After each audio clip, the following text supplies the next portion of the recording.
settlers and private developers. You are using ESCC to recover the land, and you are indicating that one parcel of land has been recovered. What is the status of the 9? Do you think there is hope to recover the land? Okay, Governor. Thank you, Chair. Real quick, not necessarily in the order asked, but I think Senator Wambua has asked if we could break it down. From the 488, the motor vehicles are 350, and the motorcycles are 138. But I also want to confirm to Senator Wambua that as Nakuru County, we do not insure the grounded vehicles or grounded motorcycles, and would definitely not fuel them. But thank you for the concern.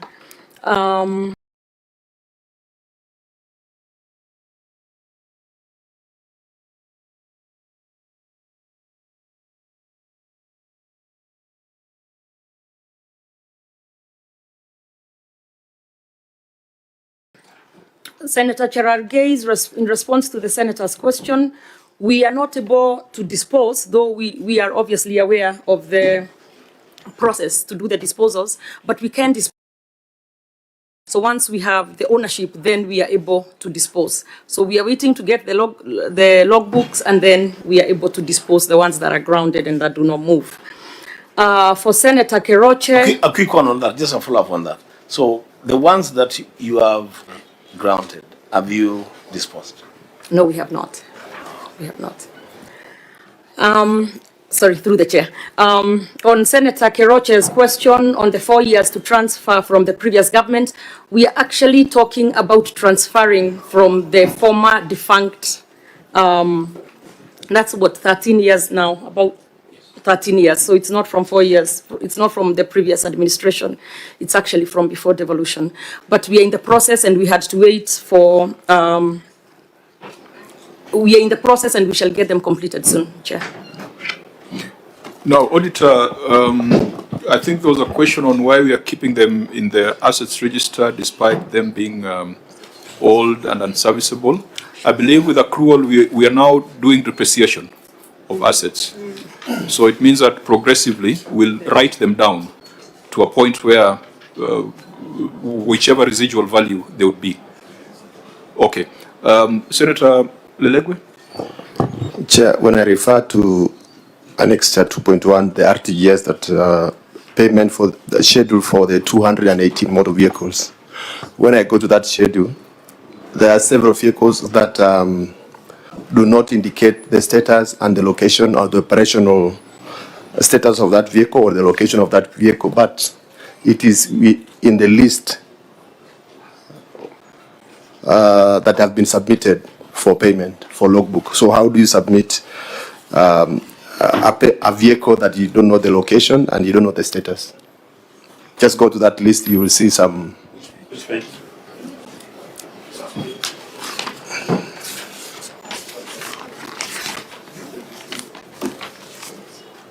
Okay, at least page 223, there is one. The status is not known. Number 9. Then when you go to 224,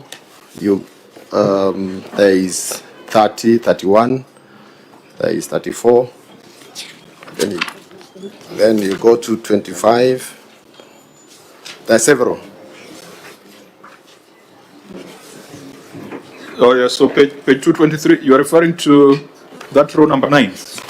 Yeah. That vehicle registered in 1980 before you were born. Okay.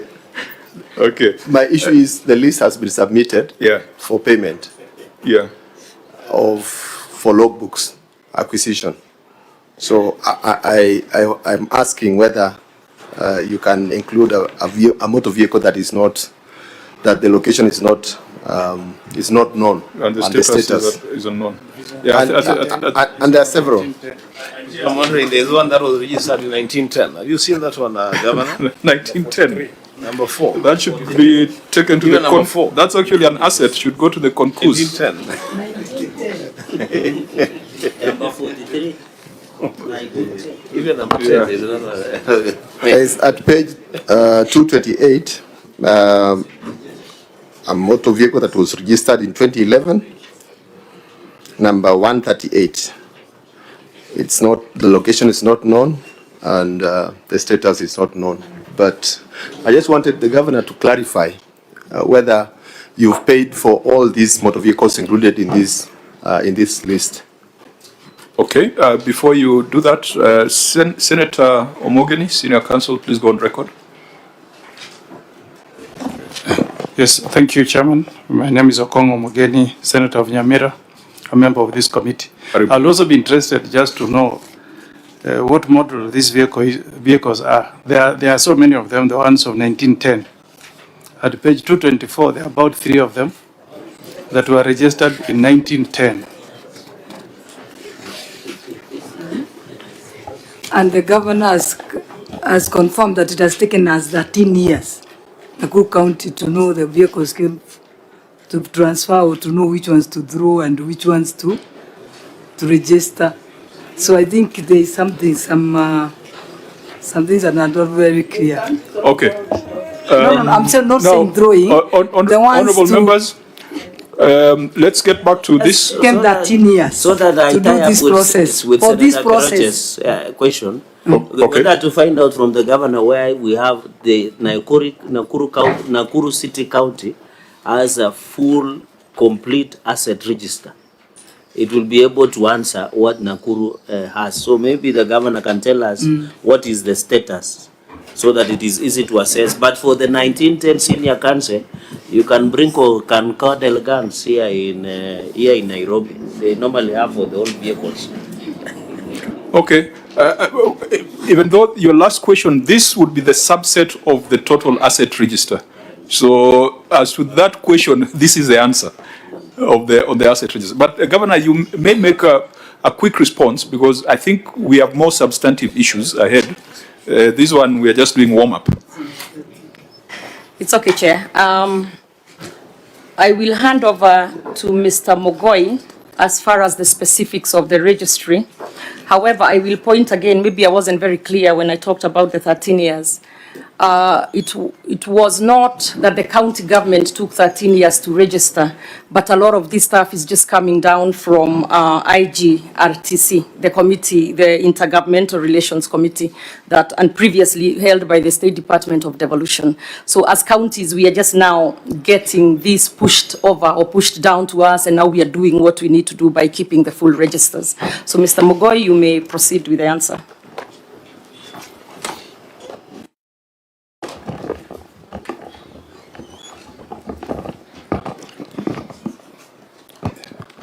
Thank you, Chair. All protocols observed. The motor vehicles that are in question from the devolved functions and the defunct local authorities, as indicated earlier, have not been fully transferred to the county by HLTC, so that we can be able to dispose of the grounded motor vehicles, and even a decision for disposal to be taken for the remaining motor vehicles that were long overdue in terms of registration. HLTC transferred part of the motor vehicles, but indicated that we needed to pay the requisite charges to NTSA, and the payment has been made, that is 2.5 million, to be able to process and have the log books so that we can be able to transfer the same. As pertains to the land that HLTC gazetted 98 parcels, they gazetted the 98 parcels which did not have any dispute, and they are further to gazette all the other parcels so that we can be able to process the titles at the county level. The attachments are there to support the communication between the county and the HLTC, who are charged with the responsibility to handle the assets for counties that were devolved. About the status and location of the vehicles, the summary of the list that is given is a summarized list, but the register indicates the entire register is able to locate everything as per the location of the motor vehicles. This is a summarized fashion that has been shared to be able to support the argument, but a detailed register is available for the same. So I think that's not a very useful explanation. When you come to the Senate, you come with the full details. You can't come with a redacted version and say that there's another version somewhere. Honorable members, I wanted to propose that we ask the Auditor General to go back on this particular query. We mark it as unresolved and ask the Auditor General to look at other dimensions on the number of vehicles that are unserviceable, the issue of insurance, the other issue that one member raised where those vehicles of 1910 are being used on fuel registers. They're drawing fuel from petrol stations. We have seen it in other counties. Please give us an assurance that those things are not happening, and also give us an assurance that if there's any disposal, it's been in line with PPDA, and if there is any valuation or write-down, it is in line with IPSA's accrual. Maybe you can broaden this query beyond just the ownership documents so that we can look at it more critically the next cycle. Honorable members? Chair, quickly before you conclude, we have so many entities before this committee, and this issue has been flagged quite across the very many counties. This is the issue of asset register. I don't know whether we can have a conclusive approach to this one, because it's a matter that keeps on coming before us. For 13 years now, we are talking of assets that are not being transferred from the defunct local authorities and so forth and so forth. It's an issue that is likely to be with us for quite some time. No, even for 20 to 20 something, 20 that you will just find that there's a message that won't be transferred. I think as a committee we are supposed to have a different approach. Yes, so that we conclude this matter once and for all. I know the governors on their part have been discussing things at summit, and because I recall I was the chair of the Revolution Committee in the last parliament when the governor was our whip. Was he our whip or yeah, and she used to whip us thoroughly. But we concluded, IGRTC concluded matters and forwarded to IBEC and Summit, and they don't seem to be making a decision. I think they are still asking for budgetary allocations to go back and identify assets. So I agree with you that we need to have some finality, but it goes beyond the Public Accounts Committee. We need to involve the Devolution Committee and even the Finance Committee, but also the governors on their side must fast-track issues in Summit and IBEC because we don't sit there as a legislature. Maybe to close it, Senator Cherargei, Maruma, Senator Dulo, so to allow us to move to the next. I already asked my question. Okay. On the land. You know, there's a lot of land that has been encroached by the who is who in town, and these people can't touch.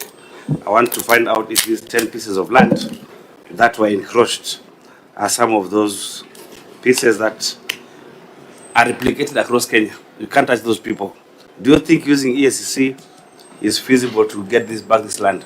Some of them could be having very expensive buildings. So what is the status of recovering this land through ESCC? That's an important question for me. Okay, Senator Dulo, then Senator Cherargei, then we allow the governor to respond.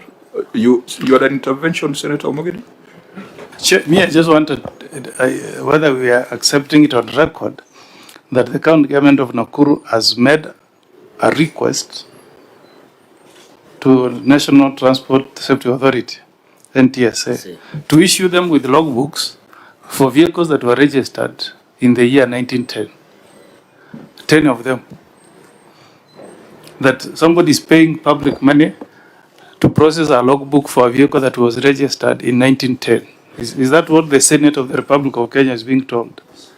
Okay, so raises a value for money. For you, it's a value for money question, isn't it? Can a 1910 vehicle be existing anywhere in the Republic? That somebody can say, let us budget money, we pay NTSA to process a vehicle for an asset. You can call a 1910 motor vehicle an asset, No, Chairman. it is. And pay money to NTSA to give you a logbook to show that you own that vehicle. That's what I wanted to hear from Governor. Okay, Governor, you just note that. Senator Dulo? Chair, as you've heard from the Governor, I remember over the years we have asked IGTRC to fast track the process of actually handing over the assets to the county governments.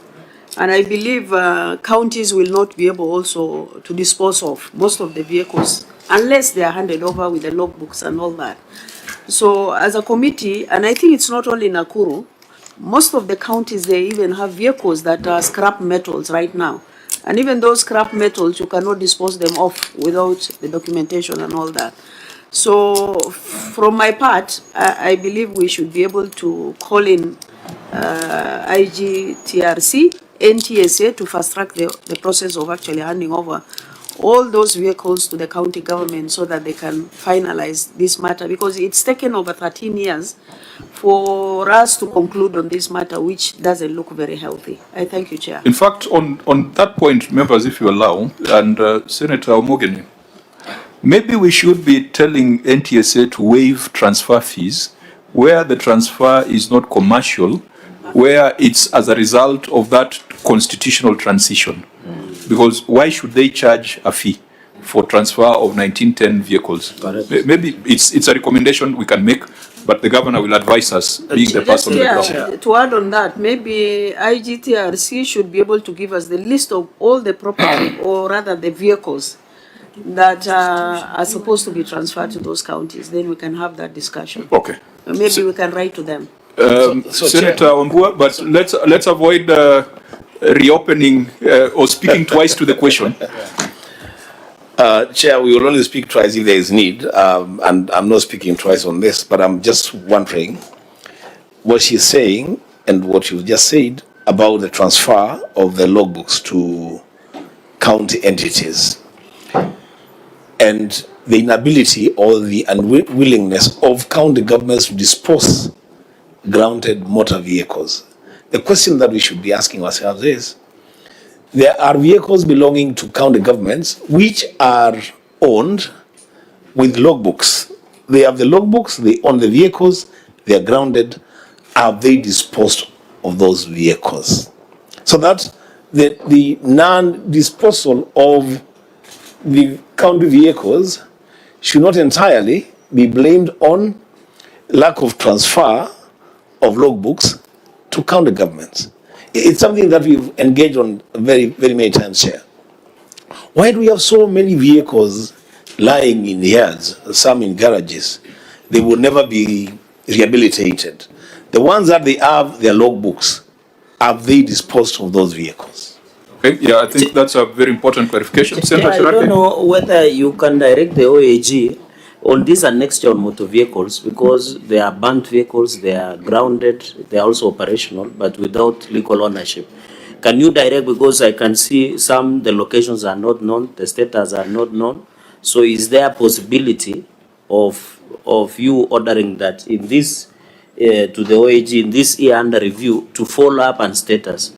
Chair, there was a proposal, and now it is to us, Parliament, that either through education or any committee, we should, as Parliament, and Senator Sifuna, who might want to run for president, should note this very carefully. We can prepare a policy so that all these grounded vehicles to the government or counties and national should be taken to TVET for our sons and daughters to use for training, especially in mechanical. Some of them are running archaic technologies. It's unfortunate, but that is a situation. But instead of selling them without value, we give grounded to TVET for purposes of training. And Chair, this comes in conclusion, sorry for taking long, that there is an NTSA regulations that they want to do inspection for vehicles and all that. So 1910, what will become of it?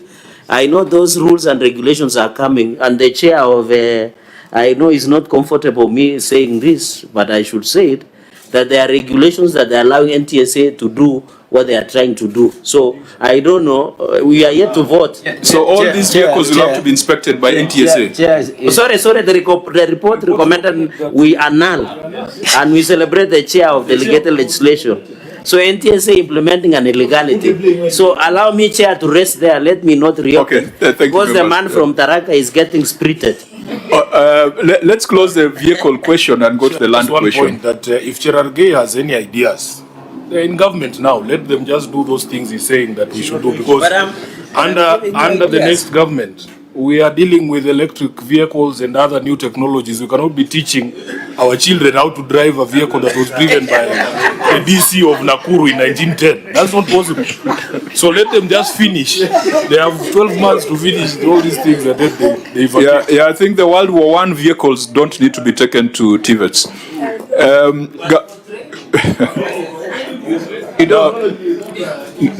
No, serious now. Governor, I think make your response brief, because really we are not talking of loss of funds here. We're just talking about prudence in management of resources. Thank you, Chair, and thank you, members. And I like that spirited debate, because actually here we have an issue. One, without the logbooks, even if it's from 1902, we cannot dispose. I mean, we just cannot. We would run, we'll be in trouble. We actually, I'm being told that there's a time before my time where they tried to dispose such assets and they could not because there are no logbooks. So one is that issue of the logbooks. Two, for us, we have made a prudent decision based on finances that for the vehicles we have paid to have NTSA get us logbooks, those are only the serviceable vehicles, not those that are sitting on stones. But I think, Chair, you have just cracked it.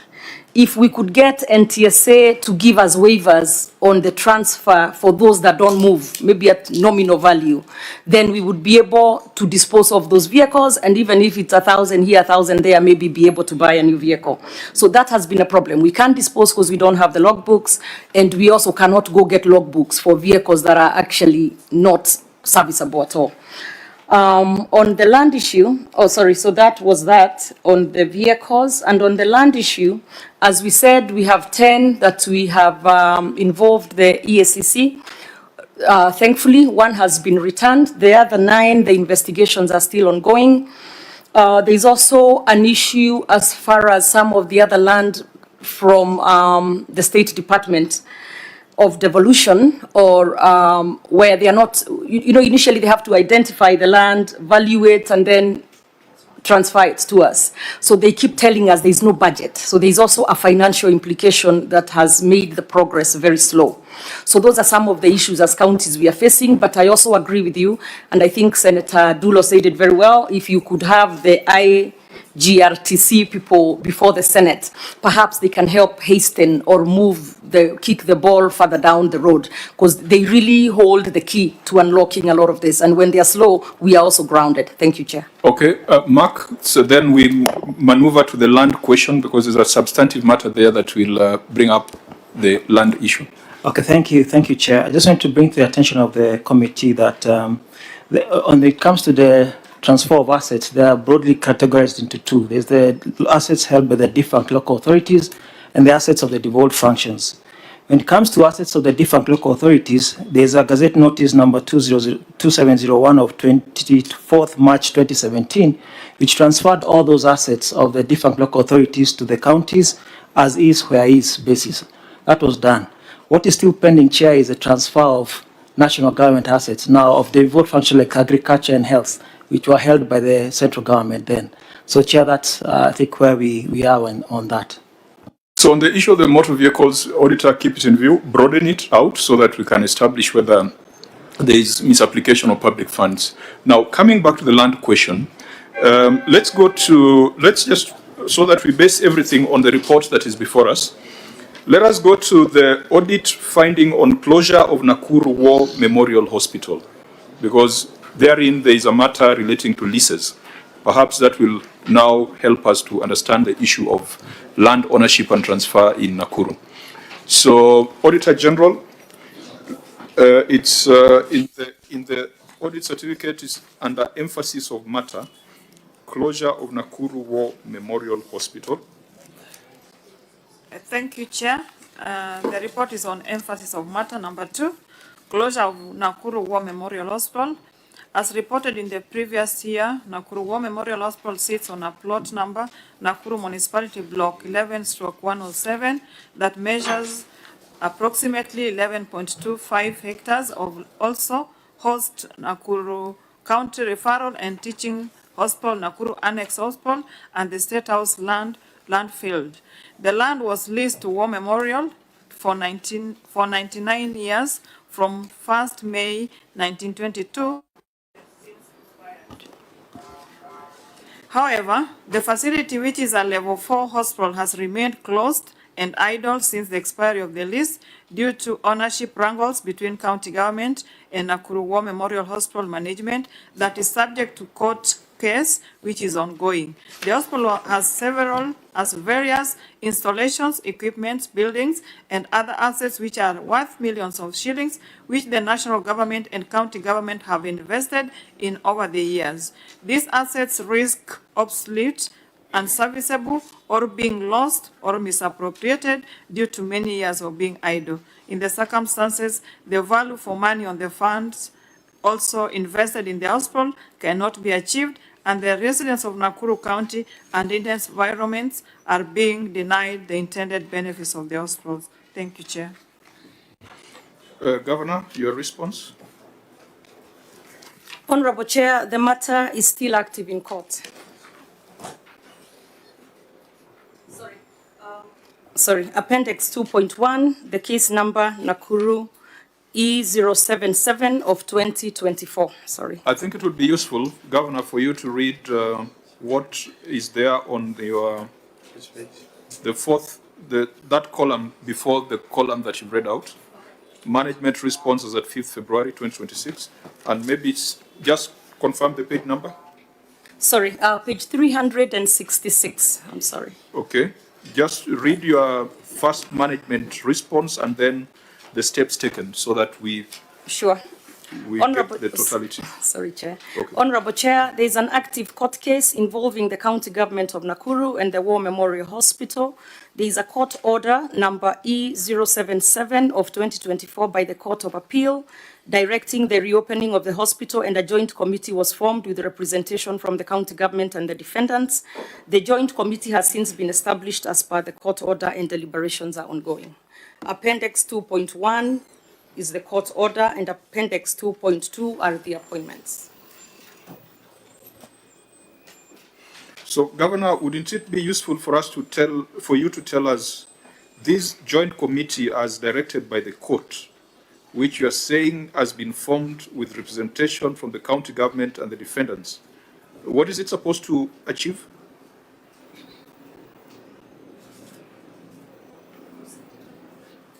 Oh, sorry, may I proceed? Yes. Oh, okay. Yes, the Court of Appeals directed that there be a joint committee between the county government of Nakuru and the defendants for the hospital to operate as the court cases are determined. The committee was formed, and as you can see, we have attached those appointments. However, the defendants declined to have a joint committee run the hospital as we are waiting on the court cases. So that is why there was a gridlock and we could not proceed. And that is where we are right now. What is in contention? What is the crux of the matter? Because when I read the Auditor General's observation, the Auditor General ties it to an expired lease. What are the specific matters in court? I believe there's a civil and a criminal matter. Yes, Chair, as we said, it's an active case, so I can't go into too much detail. However, I will say that there is no lease on that. What they did, they went in, the defendants who have a criminal case that's also active, and forged or fraudulently came up with a lease and then wanted to continue operating with a fraudulent lease. But it is our position that there is no lease and you cannot just forge one and continue operating. They never went to the NLC. We actually went before the committee of the Senate, the Health Committee of the Senate, and that came out. But I believe that soon the issue will be resolved as the court cases have come to an end. They are at the tail end right now. So beyond the legal lease, to a woman who is expectant and needs to deliver and is at the doorstep of War Memorial Hospital, they'll be told there's a matter in court, so you can deliver in the bush? Or what's the situation on the ground? Chair, I'm sure you are aware that there are other hospitals in Nakuru County. As a responsible... I'm talking about that woman who perhaps lives just next to it. Annex Hospital and PGH are next door to it. They share a wall, actually. So as a responsible governor, who has to take care or is charged with taking care of the public land, I would not feel comfortable just allowing them to continue on fraudulent grounds, which actually they are in court on criminal cases, and just continue because on the flip side, we will say, where will this woman go to? This woman has other options. And because they were leasing it, previously it was a lease from the national government for the 99 years, and the 99 years elapsed. So if you don't have another lease, then go lease another property and continue with the hospital. But you cannot just take public land and continue with it as though there is no crime that has been committed. So members, legalese versus lives, legalese versus Chair, livelihoods. What is astonishing to me is that even from the legal perspective, if you look at the court order from the Court of Appeal at Nakuru, it's a consent order. A consent order by parties. I think, if I remember my law correctly, is that you cannot even appeal it. You cannot appeal a consent order, an order that is issued by consent of the parties. And if you look at the terms of the order, at paragraph 2 there, it is at page 368, Chair. The hospital shall be opened immediately under the joint management of 2 persons nominated by the applicant and 2 persons nominated by the first and second respondents. At paragraph 3, the court repeats itself that the 5 members shall immediately open the hospital with proper management and control over all issues relating to the hospital. This order is from 1st of October 2024, Governor. Doesn't your legal team know what to do when people violate consent orders? What have you done about, if there is a court order that was very clear in its terms, you can't just say that the parties refused and then you roll over and then run to the Senate. That's not possible. There are legal implications of parties who violate court orders. So what have you done to address that as an entity from October of 2024 is what I want to know. Governor? Yeah, may I respond to that? Yes. As I said, and as you have seen the attached appendix here, we did the appointments, and the same people who are in court claiming that there is an urgency in reopening the hospital refused to proceed with the appointed committee. That's clear. So what we have you done? we have asked our county attorney to go back to court for contempt.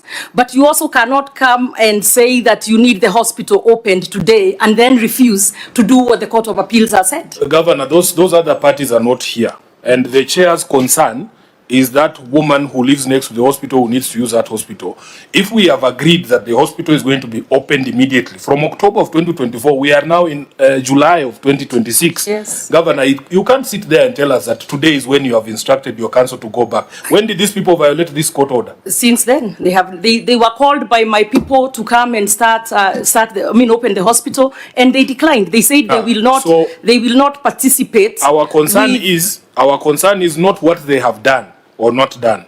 What have you as a government done? Because you should have gone to court immediately the same day and told the court that these people are in contempt of the We court. are not the ones with the urgency to open. It is them. So if they do not want to open together with the county, Governor, you will get into a lot of problems. Governor, please just calm down, because that's a dangerous. I'm down. It's a dangerous statement. By the way, I'm completely calm down. You haven't seen me up. Governor, we've seen you when you are calm. You are not calm. So please. You're trying to put words in my mouth. No, Can we be aggressive with the chair? I'm trying to help you, Governor. No, don't help me. I'm trying to help you. I have the prerogative as a chair to guide this meeting. There is no responsible county governor that can say that they have no urgency to open a health facility. That cannot be something. No, order, Governor. Order. You're telling me not to help you, now you want to respond. Do you want to say those condescending remarks on record? I mean, you are saying the chair is condescending, honestly? Yeah, I mean, when you say I want to help, you cannot cast aspersions on the chair. Okay, sorry, you have been a speaker and a member of the House. No, Chair. I have desired, honorable members, I know these tricks. Which tricks? When issues are heavy, people resort to sideshows so that we terminate the meeting. This meeting is not terminating. This meeting shall continue. Whether the client is hostile or not, we shall continue. So, Senator Sifuna, please proceed. Chair, the question was very straightforward, Governor. If we go to court with you and the court says, you guys go and do this, if the other party doesn't do that, and you're being let down by your legal team, they know what to do, unless there is something that you're not telling us. Because I had somebody introduce themselves there as a county solicitor. Yes. You have in-house legal help. You have a court order for the people of Nakuru. Why is it not possible for you to go back to the court and say, these guys are in contempt of court? Is there a story that you don't want us to know? Now, members, let's get the interjection so that, because I do not want an exchange between the governor and my committee. Let the governor take note of the questions, then she will respond. Senator. Maybe I can add on what Sifuna was trying to raise, and what the chair is trying also to raise. And I can tell the reason why maybe the governor is so, with due respect, with a lot of agitation, is because whatever she's saying, she's lying. She's lying to the committee as a senator of Nakuru County. I can clarify that. Governor, sorry, Senator. Is that in order? Order, Governor. This is my job. Senator, just withdraw the word lying. I've withdrawn. I've withdrawn. Yeah, proceed. With a lot of respect, I've withdrawn.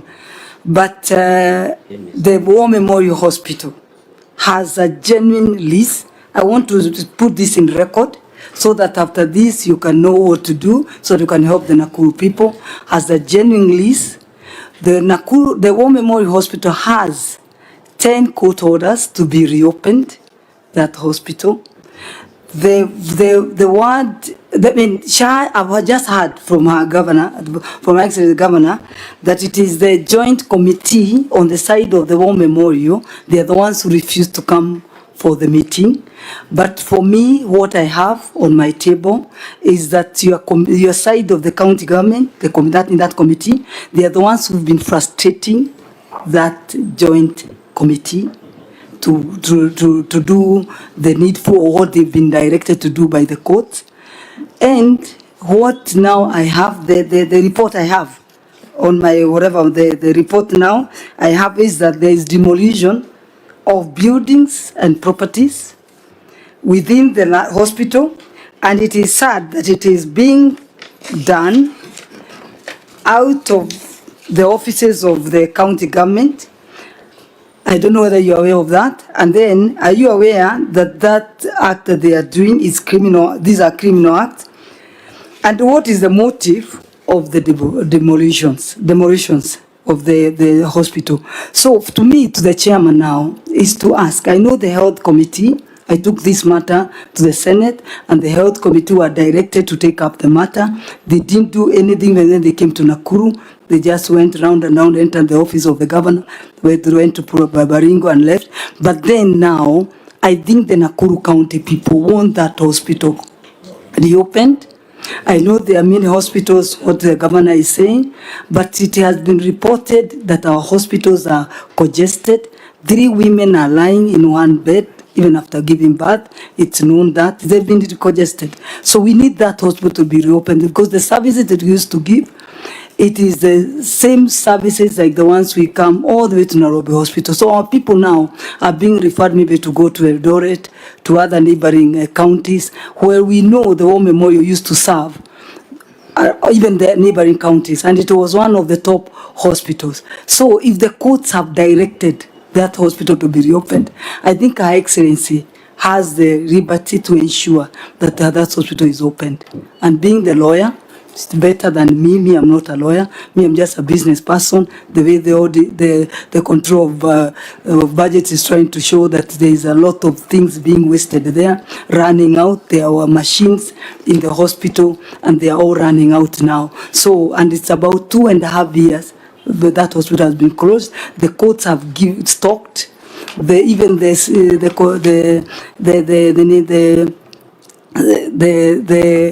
CG has also, I mean, not CG, the COME has also talked that the county government should, whatever the court orders, they should not defy court orders. Whatever the courts have said, they should obey the court orders. Thank you, sir. I think it all goes back to enforcement of the order of the court on page 368, and what Senator has raised ties with what Senator Sifuna had raised earlier. Senator Wambua, then Senator Cherargei. Thank you, Chair. At some point, I had raised an issue, but the lawyer seated next to me whispered and said, it's okay, let it slide. Now, Chair, you know, this matter of the Nakuru War Memorial Hospital is a matter that is in the public domain. And you remember we had this during our briefing, and I just want to go on record on this. Why can't we go to the audit query, service the audit query, and then if there is another thing that we need to deal with around that facility, then we deal with it. Because what we risk, Chair, is to get into the other issues around the facility outside of the audit query, and we will not be able to handle the audit query. I'm saying this because I've had the senator from Nakuru reinstate the situation in that facility. I'm very sure if the governor gets an opportunity, she will have a different story to say about the same facility. Seated here, Chair, we can only ventilate. I'm not sure there is so much that we can do to decide who do we believe between the parties involved. Why can't we deal with the audit query? What is the Auditor General querying, and how can we address that audit query? Then we can deal with other issues, Chair. Thank you, Senator. Senator, Appendix 2.1 has been provided by the Governor, and it's included on page 368, 369, 370. So I think page 368, I think the senators who have asked questions have based it on that order of the court. I think that's the grounding for the conversations and the follow-up questions. So I think it's perfectly in order to make references to that appendix. Senator Cherargei. Yeah, I have no problem with the appendix. I just want to go to the query. Deal with it, then we can go to the appendix. No, we are dealing with the answer to the query. Yeah, because the appendix is the governor's answer to the query. Senator Cherargei. Through the chair, Governor, you know, we've been trying to follow this story of Nakuru War Memorial Hospital. And until I read chair and realized at one time, your party leader, this is the hospital that saved him when he had an accident before he was being brought to Nairobi Hospital. So it's very critical. Your party leader, of course, Baba Raila Amolo Odinga. So, Governor, that's why some of us have been very keen with this hospital. My only two questions, Governor. According, you know, county governments, and it's good you are a lawyer, you are the custodians of public land. So, in the title deed, who is the owner of this land and what is the size? Number two, Governor, you have attached a document where you appointed your CC, Rose Wanjiru Munga. She's still the CC of Health, is still there, okay? And Samuel Mwangi Mwaura is still the county secretary. Governor, would you have assisted us by showing us the intent of your officers? Did they show up maybe in the hospital? Was there minutes even to start the meeting? Was there something recorded that shows that on your part, as per the Court of Appeal order, you had an intention and an aim to ensure the hospital is reopened? Because you and me agree, any health facility that will assist in treating our Kenyans will be more than welcome. So was there an intent from your part? And finally, I've had the county solicitor, and maybe you will allow through you to tell us, because he is being paid salary through the taxpayers of Nakuru and Kenyans. Because it is, you are one person, but these are some of the people who advise us. They should have noticed that when there was violation of this court order, because I want to believe the county attorney or county solicitor sits in your cabinet, he should have alerted you as the governor and told you there is a contempt against court order. So is it the right time that the county solicitor might tell us also, because he cannot run away from responsibility? And Chair, you remember we have even sanctioned membership members who violate their membership, including East Park and Law Society of Kenya. So if we find that the Nakuru County Solicitor or County Attorney did not do his job by ensuring that the contempt proceedings are pursued, then this committee, we might be forced to go to write to the LSK for disciplinary action, because these are part of professional work that they should do to advise the county government. So, Chair, those will be my 3 questions. Okay, for Senator Maruma. Yeah, for me, I would like clarity from the governor. If Nakuru War Memorial Hospital is a private hospital or a public hospital, because my reading of the query in this second last paragraph is that the hospital has various installations, equipment, buildings and other assets which are worth millions of shillings and which the national and the county governments have invested over the years. Why, if it is a private hospital, should the national government and the county government invest monies there? I would want that clarity, Chair. Governor, you may respond to the various issues. Oh, sorry, before you respond, Senator Mogeni, then Senator Gataya. Yeah, Chair.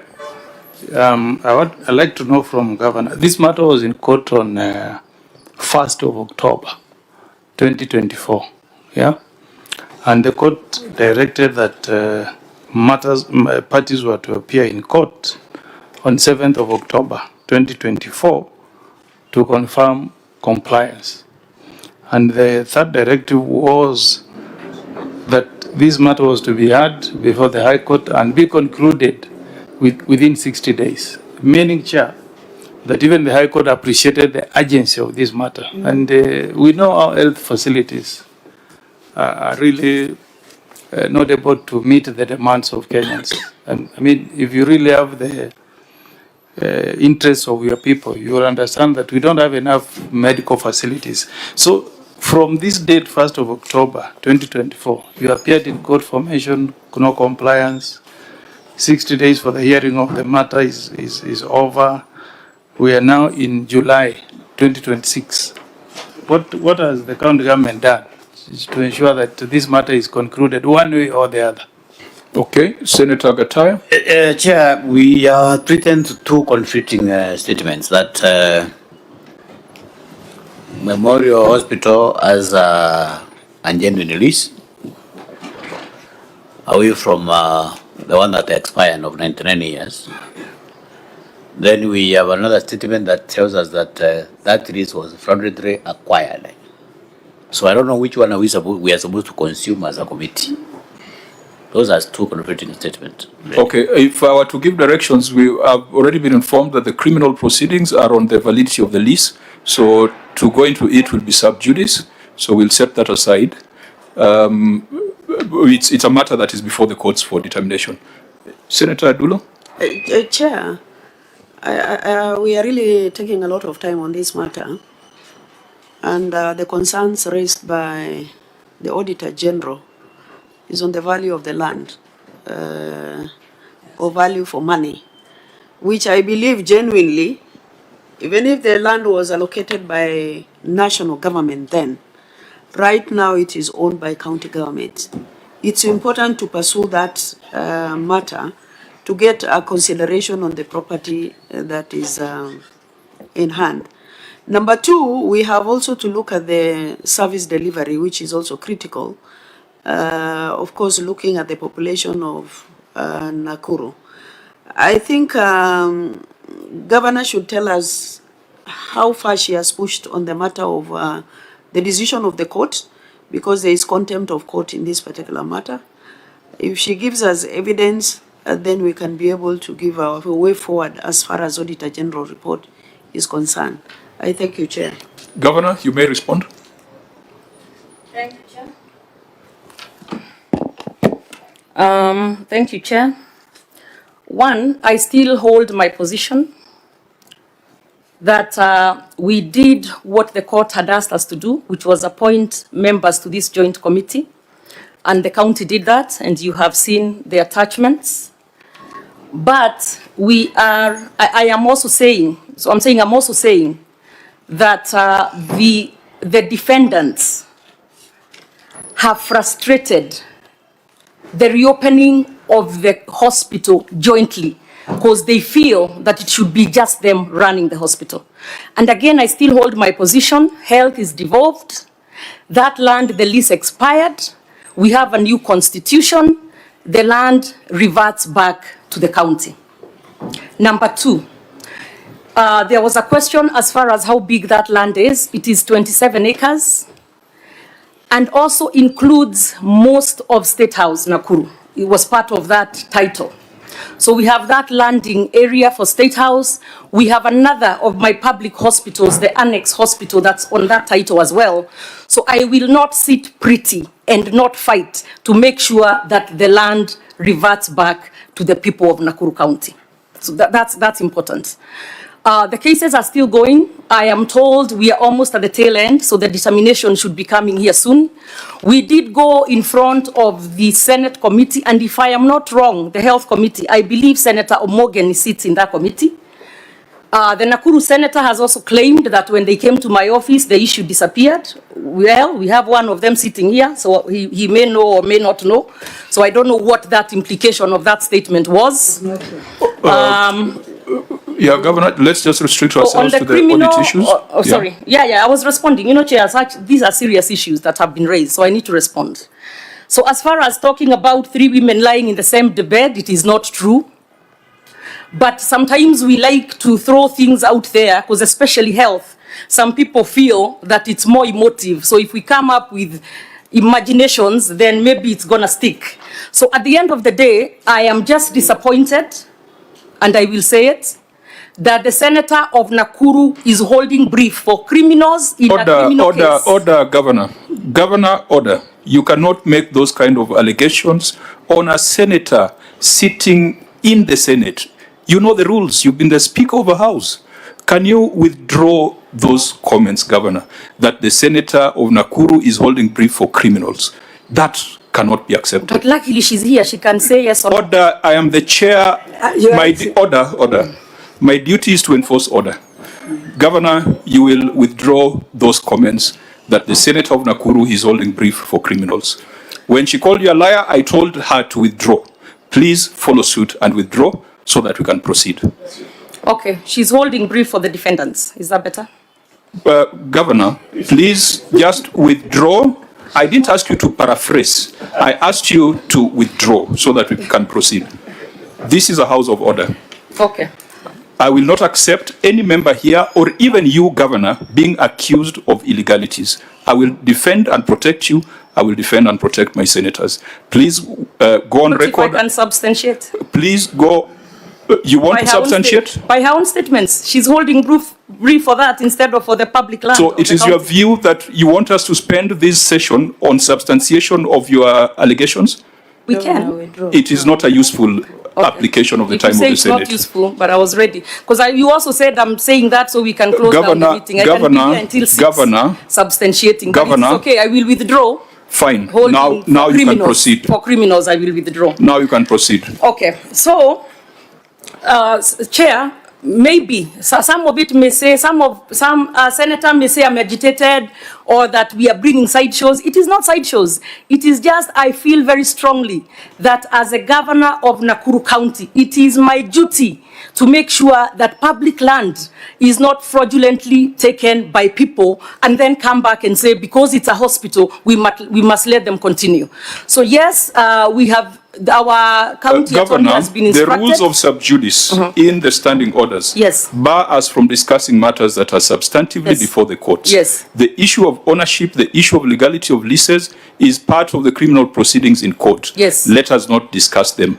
Let me guide you that come back to order number 7, order number 6 and number 7 in the order that you have attached. That was a question asked by Senator Omogeni. Yes. Let's address that. At least that is safe ground. And, that will not make us go sub judice. I agree, Chair. And in fact, at the beginning, if you recall, I had told you we should. I actually should not be responding to this because it's sub judice. No. What is before us is not sub judice. The order of the court is not sub judice unless you confirm that order number 6, unless you tell us how order number 6 and 7 were implemented. That was a question that was raised by Senator Omogeni. But Chair, you can't also sit there and let some of these senators throw some allegations here regarding what I am not doing as far as health, and then when I respond, it's sub judice. Governor, I request you to address yourself to order number 6 and order number 7. Which is 6 and 7? Which one? And if it is to help to refresh that this particular order, mention of compliance was to be done on 7th of October 2024. Oh, okay, it's that one. Okay, And that the High Court was to determine the dispute within the next 60 days. Perhaps order number 6 is not yours. Just tell us how order number 7 was dealt with. So Was there a mention of compliance? Yes, that's the one of the, with the attachments. So, Chair, that's the one we have responded and given you the attachments as I speak.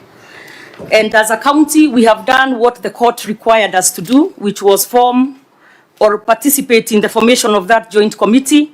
Our 2 members in the 5-member committee, who is the CEC for Health, she's still the CEC for Health, and the county secretary are still part of that membership. Now, as I stated, and I will just repeat it for the flow of this, that we have done our part, but the defendants feel that they cannot reopen the hospital jointly with the county, and they have been saying that they will go back to court for that. So, Chair, that is where we are. However, I have instructed a couple of weeks ago, my county attorney... Governor, have you read order number 7? Which order number 7. So that we deal with that. I don't want us to stray. Okay. Yeah, I'm responding as far as the order by the High Court. Isn't that the one? Order number 7 required that mention of compliance be done on 7th of October. Oh, okay. Compliance with this order. Okay. That's what we are asking, because you have told us the stories about how the other party is not cooperating. So can you just tell us whether that order has been addressed or it's before the courts? So that if it's before the courts, we leave it as sub judice. I can quickly ask and we can return. I can come back to it. But I know we have gone to every hearing. There is no hearing that has been missed. Was there a mention of compliance on 7th of October? Can I ask the attorney, who is one of your senators? Yeah, because that is critical. For us, we will not deal with other issues. We just want to know why this order cannot be enforced. Who is the attorney? The attorney of record is Professor Ojienda, who is one of the senators. But I will ask him real quick. Where is he? Governor, is there anyone, order members, is there anyone in your delegation who can give us, because I thought you had someone from the legal. He can. It's a clear question, it was asked by a senior counsel, and I think it requires just a clear, direct answer. 69. Thank you very much, Chair.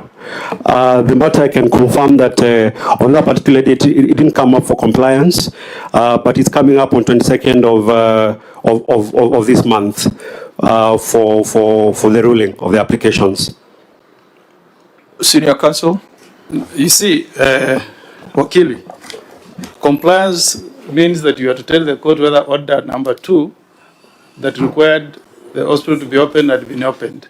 So what we want to know is, when you went to court, did you tell the court you have complied, or what is on record? When you went back to court, what did you tell the court? Because the court wanted to know whether you had complied with order number 2 that said War Memorial Hospital shall be opened immediately. So what did you tell the court? Thank you, Senator. On that day, the court did not say it, It did not sit on that particular day. But we got another date. And we are hoping that we can get the final ruling on 22nd of July to put this matter to rest. So since October 2014, the court never sat again to know whether there was compliance of a court order? On that particular issue, to check on compliance, I would need to confirm.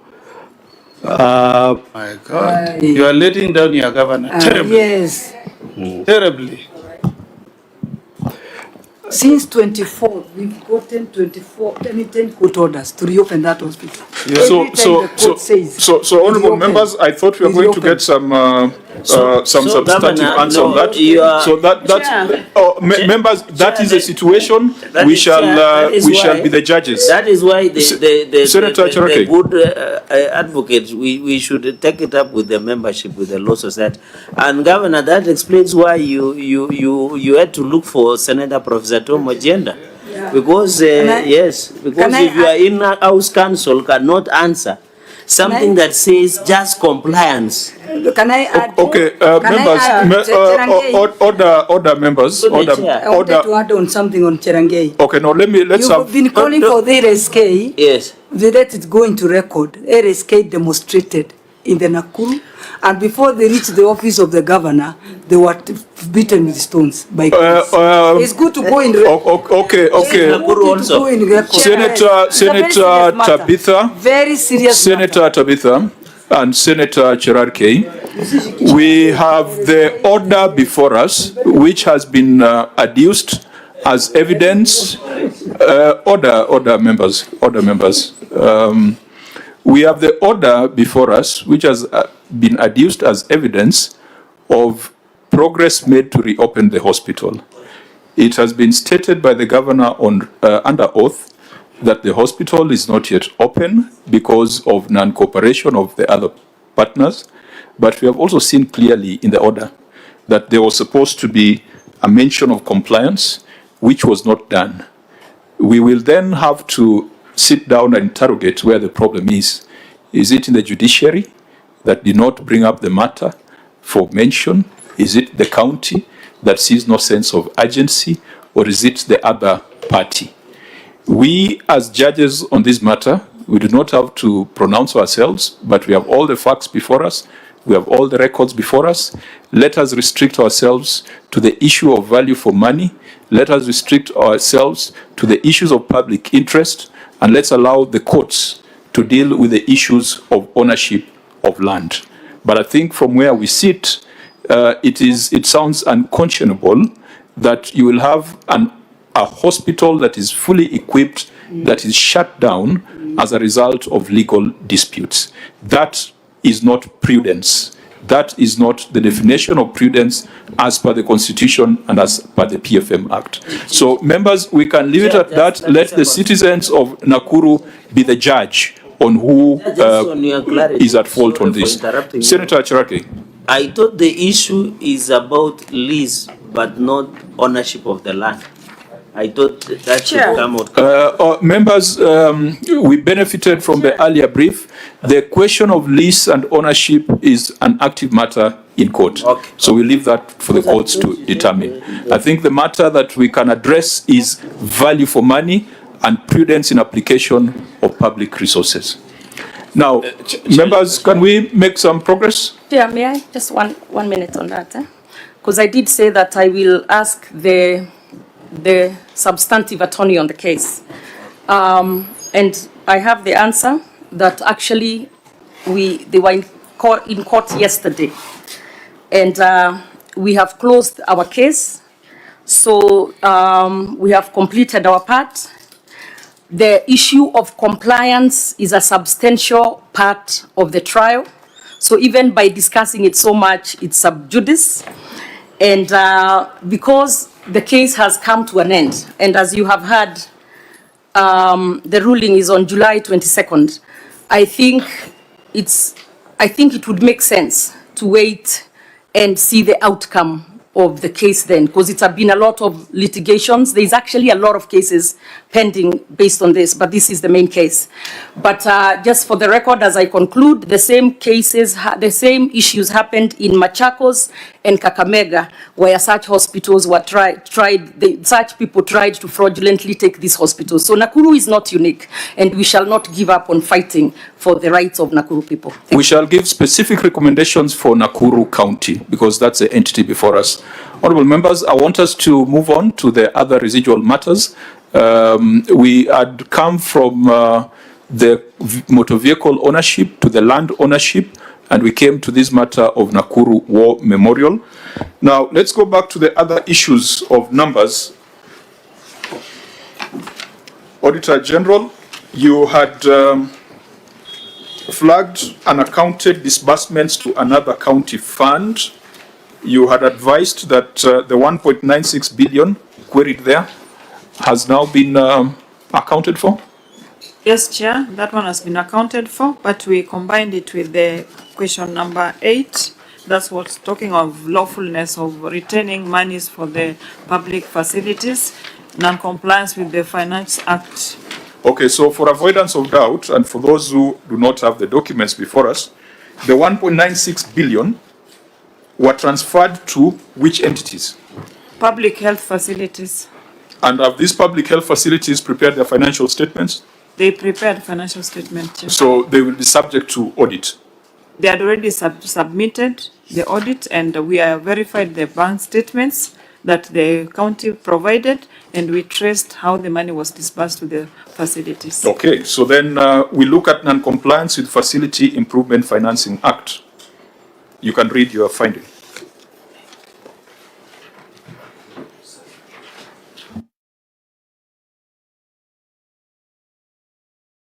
Thank you, Chair. That is number 8 under financial issues, non-compliance with the Improvement Facility Financing Act. And I would go to paragraph 3, which reads, in addition, the Facility Improvement Financing FIF revenue were deposited into the general county revenue accounts instead of designated facility bank accounts. This was contrary to the provisions of Section 20, subsection 1 of the Facility Improvement Financing Act 2023, which requires that all revenues... Auditor, why didn't you want to start from the top? You went to the summary. Chair, we have just discussed that the transfers were supported, so maybe... No, just read the whole issue so that we put it in context. Okay, thank you. Sorry for that. Number 8 is on non-compliance with Facility Improvement Financing Act 2023.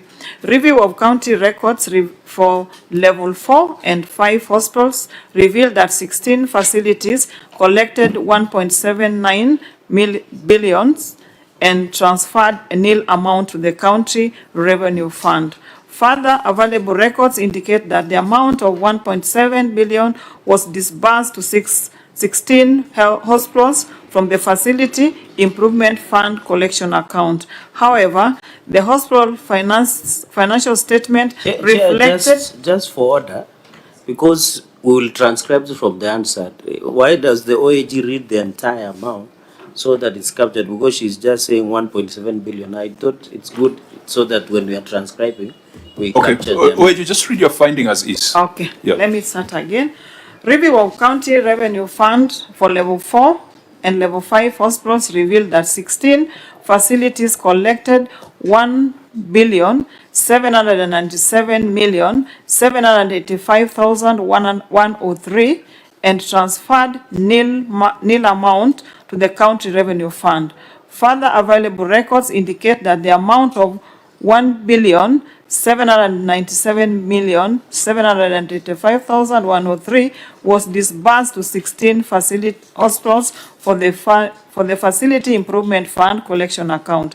However, the hospital's financial statements reflected a total amount of 1.7 billion 726,123,564 as having received for the FIF account, resulting to unexplained and disbursed amount of 71,663,539.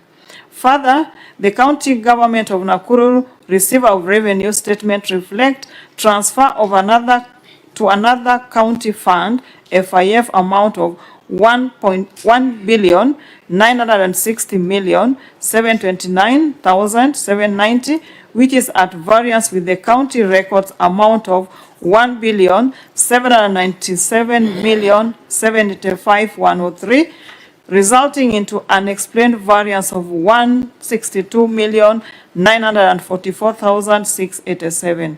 The inconsistency between the various records has not been explained by the management.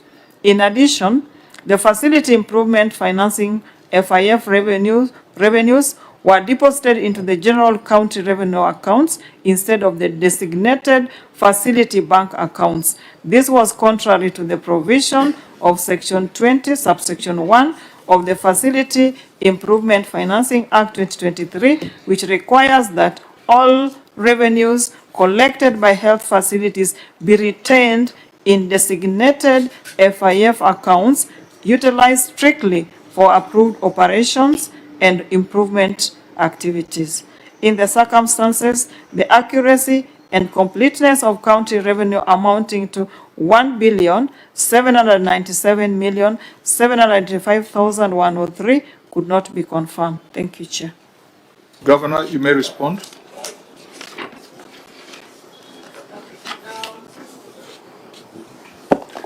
Honorable Chair, we submit that the amount of... Sorry, again, since we are working a bit, we are not going page by page. Just read out the page numbers so that members can be there. Sorry. It's page 329.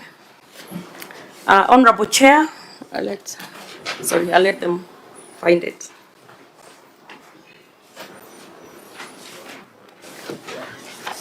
Okay, you may proceed. Thank you. Honorable Chair, we submit that the amount of 1,797,200,000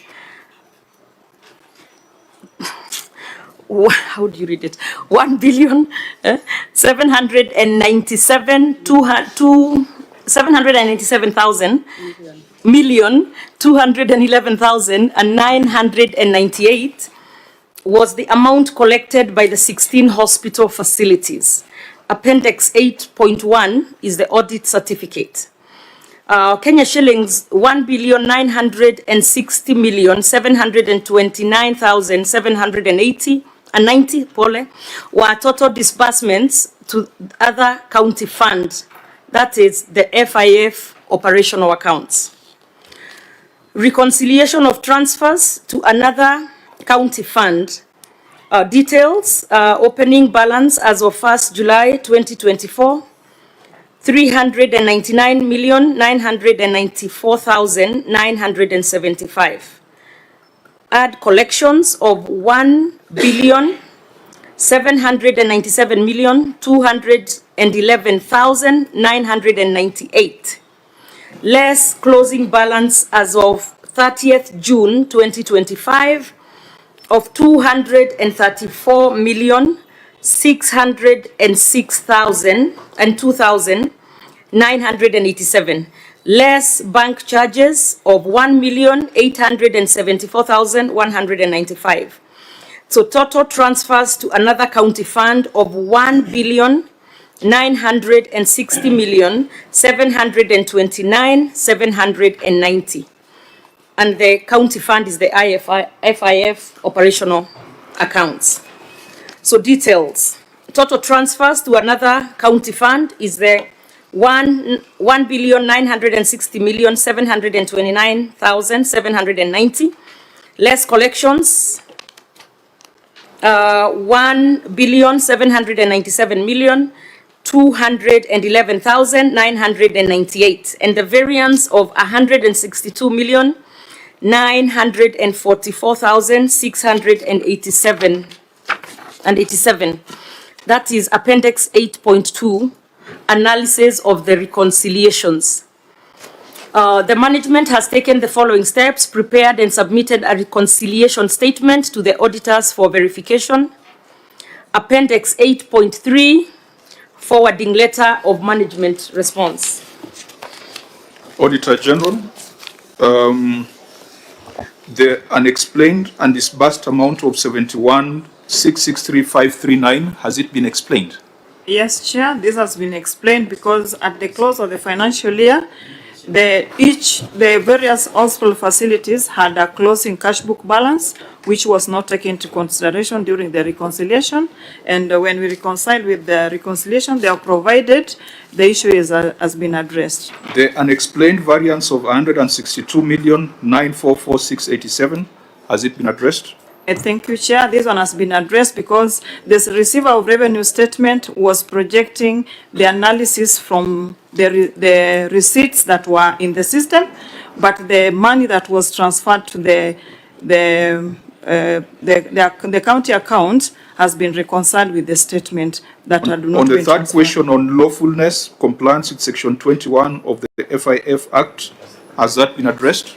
Chair, this one is what is pending because the act is, the section 20 is very clear that each facility should retain all the monies that they collect and to be approved for operations for the improvement of the activities. Governor, you may want to make a comment on that because the first two issues have been addressed.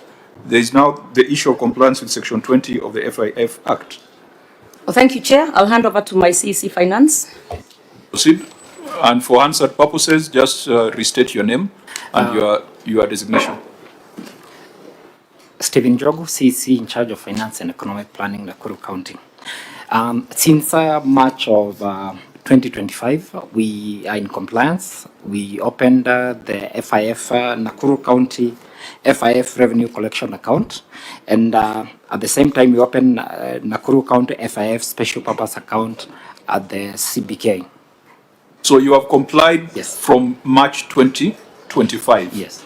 Auditor General, from March 2025, no, that's outside your current scope of audit. Chair, it was during the time they were closing the financial year, but I think being that they have opened it at Central Bank, we'll include it in our books in there for the. So you can current. keep that in view and advise us on whether they've complied with the Act. Thank you, Chair. Honourable members, we can come back to payables. I know there's an issue on receivables, but there's also an issue on payables. Let's start with payables, because those receivables will still remain as a debt in the books. They'll, unless there was an issue about the write-off. So, Auditor General, tell us what you established on trade and other payables balance. Thank you, Chair. This is number 5 under our financial statements.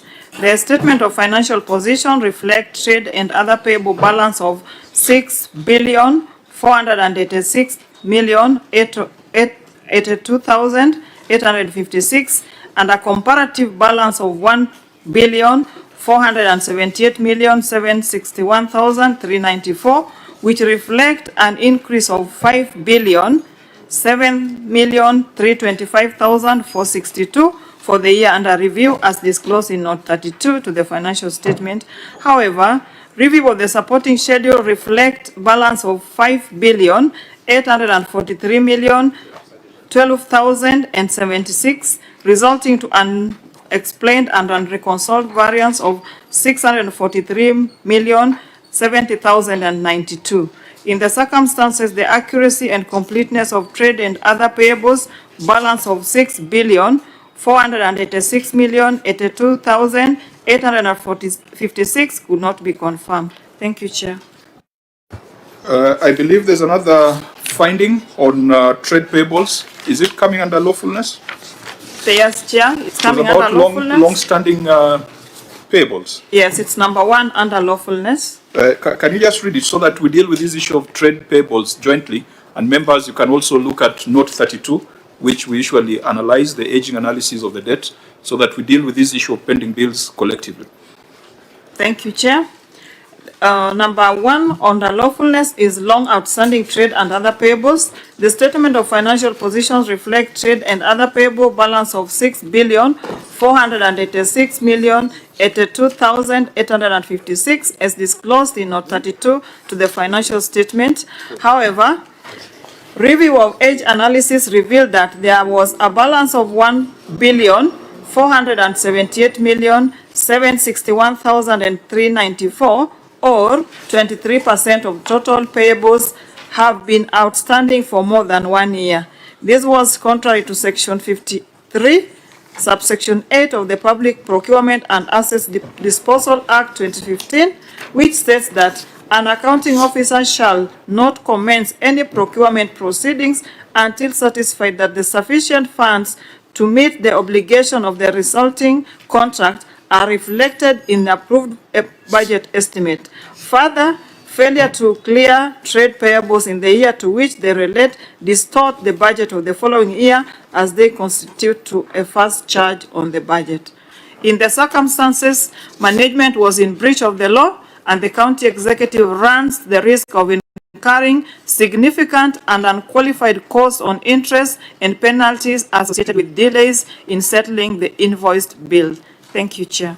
Okay, Governor, we have handled two queries, but they relate to the same matter, trade payables. So maybe you first deal with the issue of the 5 billion growth in trade payables in 1 year, and then you go to the other matter of trade payables worth 1.478 billion that have been outstanding for more than 1 year. Thank you, Chair.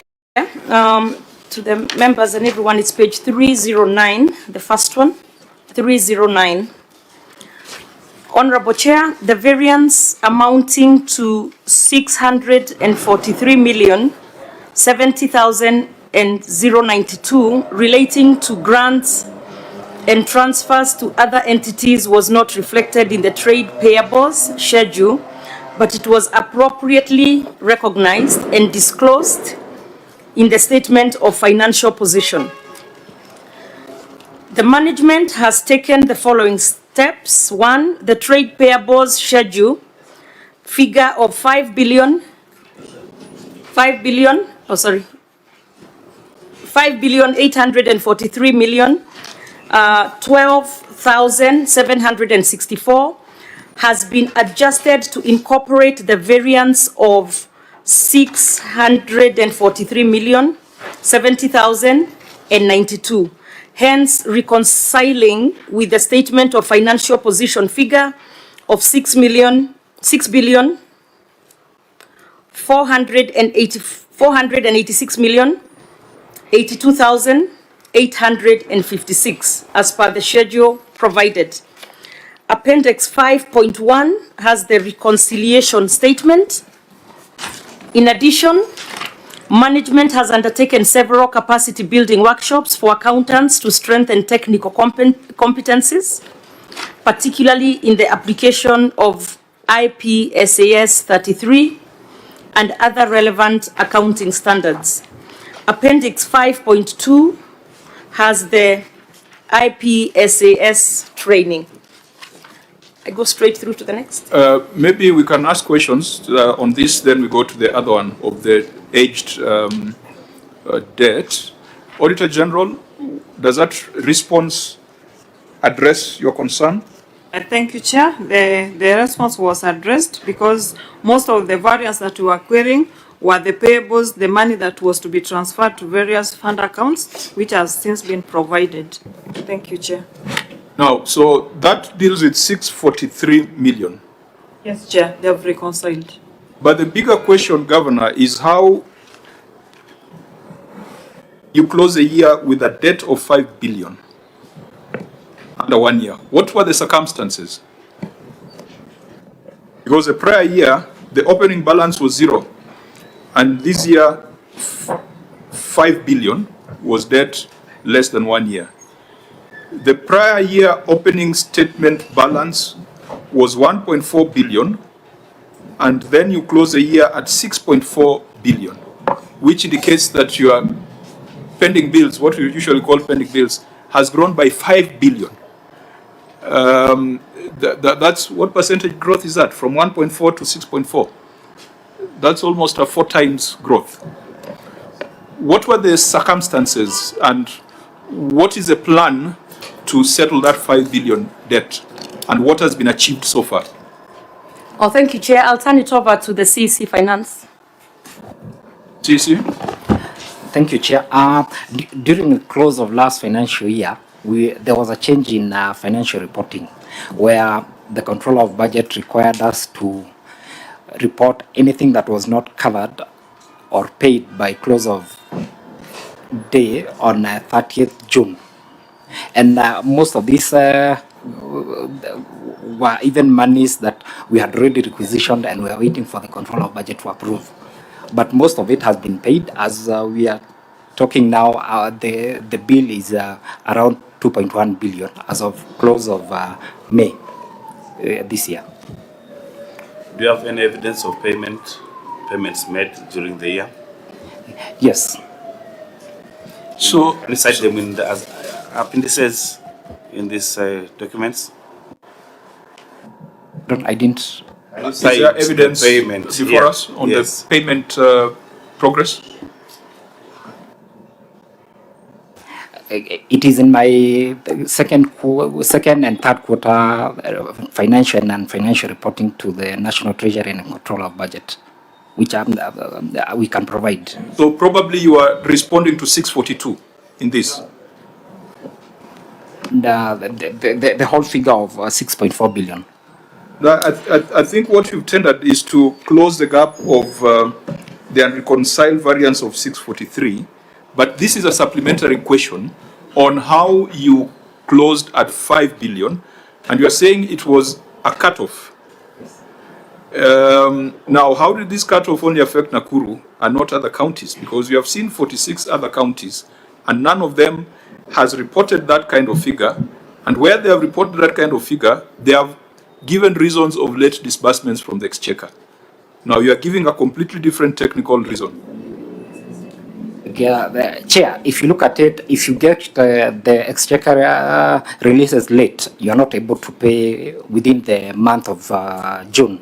But for all the requisitions that are already in the system by close of day 30th June, you are able to pay all the way to end of July and maybe 1 or 2, 3 days in August. TC, just speak in English. Yes. Is this money that came late, so you are not able to pay within the financial year, and then it came and you settled? I think we have seen that. We saw a county like Kilifi closing with a huge pending bill of 4 billion. They said the money came late in July, but they were able to demonstrate that subsequently they paid. Now that's English, but if you tell us about cutoff and standards, you'll confuse us. Yeah, that's it. So why are you saying that you paid during the third quarter? It should be in the first quarter. And if it is in the first quarter, it must be, the evidence must be here. Payment, if you look at the way the system is designed, as long as the contractor or the supplier has submitted request for payment by close of day 30th June, you are able to process the payment even within the first quarter. What was your last exchequer release in this financial year, and when did it come through? The 2024-25. Yes, this year under review. Did it come before 30th of June or it came after 30th of June? I think it came in the first or second week of July. But Treasury usually gives a window of 14, 15 days.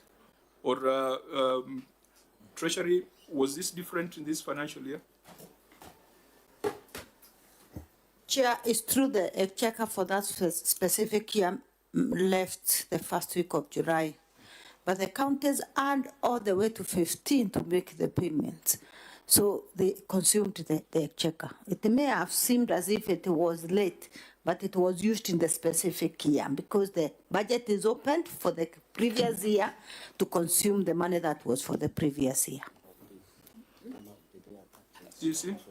But Chair, if you look at the reporting was as of 30th June. So you're saying you're reporting before you receive the last tranche of the exchequer? Yes. But you see, Chair, what I find difficult with Waziri is that he says there is even a schedule of payments or settlements. But that schedule is only available to him. I mean, it would be the easiest thing to make that available to everyone. So and even though the governor said she does not need my help, when you report that your pending bills have grown from 1.4 billion to 6.4 billion, you are causing yourself unnecessary political crisis because people will say you are not paying suppliers. So I don't know whether you still need my help or not. But let's hear from Senator Chirarke. You can help, Chair. Senator Chirarke. Chair, mine is on this CEC. You didn't demonstrate, but I've seen the reconciliation of 648 million. This, why in your financial statements you did demonstrate this 5 billion, and then the aspect you should have indicated is it because of this you're arguing that it was given late? What is the role of EGP, the e-procurement, in ensuring that such money do not get hold on? And then finally, Chair, to the Governor, I've seen in your aging analysis, over 3 years, the 11% of there is a pending bill of 11% of trade payables of 11%, that is 681 million. 130,000 and 092 shillings. Many counties, when they took over, they used to do what we call, although the courts in Kitale stopped it, they used to do what we call pending bill verification. In this aspect of over 3 years, Governor, was there any either gazetted or your internal pending bill verification of this 11% that you owe? And then finally, Chair, combining both 2 to 3 years of 273 million, 523 million, Governor, this is a significant amount. Of course, I appreciate Nakuru is a very huge and vast county. What is it attached to? Is it more of recurrent or expenditure, the certificates that are being raised by suppliers and the people or contractors in that region? So, Chair, if the Governor can answer those three concerns. Thank Okay, you. Senator Maruma. Yeah, mine is just on the notes. I'm looking at the note 32 on trade and other payables. And it is indicated that employee payables compensation is 554,458,051. How much do you pay per month for employee salaries? About how much? And it is 554 million for maybe June salaries only or for other months? Okay, yeah, Governor, you may respond, taking note also that your total revenue for that year was, Auditor General, can you help me to get the actual number? I know it was contentious when you are computing the fiscal responsibility. What Yes, was the Chair. total revenue? That one is on page 1 of the financial statement on financial performance. It is 15 billion 593 million 236,618. 15 billion. 15 billion, yes. 15 billion. Out of the 15 billion, 6.4 billion are debts. That's what the financial statements are telling us, isn't it? Auditor General, is that the right interpretation? Chair, no. What is the interpretation? Because you have trade and other payables of 6.4 billion. This 6.4 billion, I think it includes even the previous carried forward trade payables. Correct. You have 15 billion for the year, but you have 6 billion in debt for current and prior years. Isn't it? Because the accountants must speak to the public. The standards and the reports must speak to the public. We must reduce it to a language that the public understands. So, Governor, there have been many, many questions from my colleagues. You can respond to them.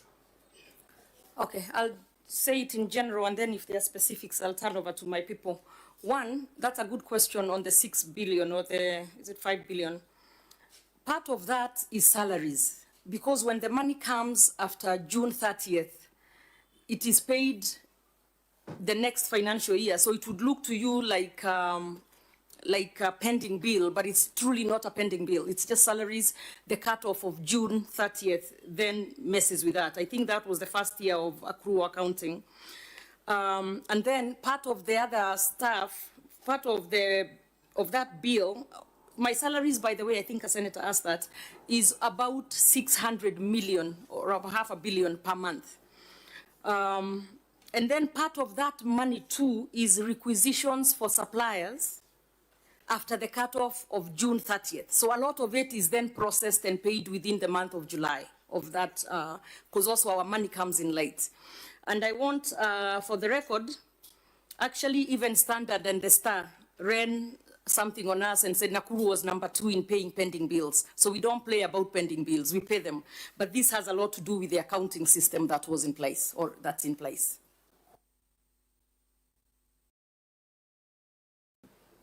There were some questions by Senator Cherargei on the breakdown of the or the aging of the debt.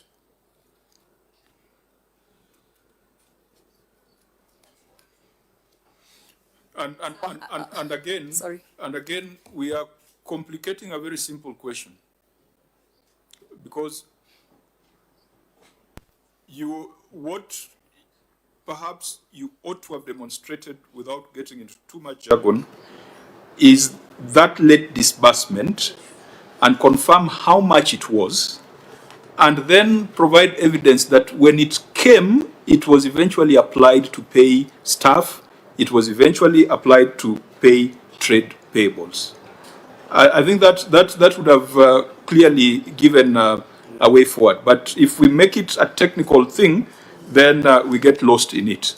So I don't know, CC, how much is that was received on 2nd of July? Around 1.2 billion. Then that does not answer the problem. That does not answer the problem, because 1.2 is hardly enough to pay your salaries. Well, it covers your salaries. Huh? You said 1 or 2 or 1.2? 1.2. 1.2? Yes. So then that does not answer, does not cure the problem. Chair, maybe also, where the debt has been aged over 3 years, and I think Senator Cherargei asked this. Over 3 years, you have 681 million. 130,092. Out of these, how much are staff payables and how much are third-party deductions and statutory deductions? This 681. Is it possible to get that segregation? Yes. That breakdown? Yes. Where is it?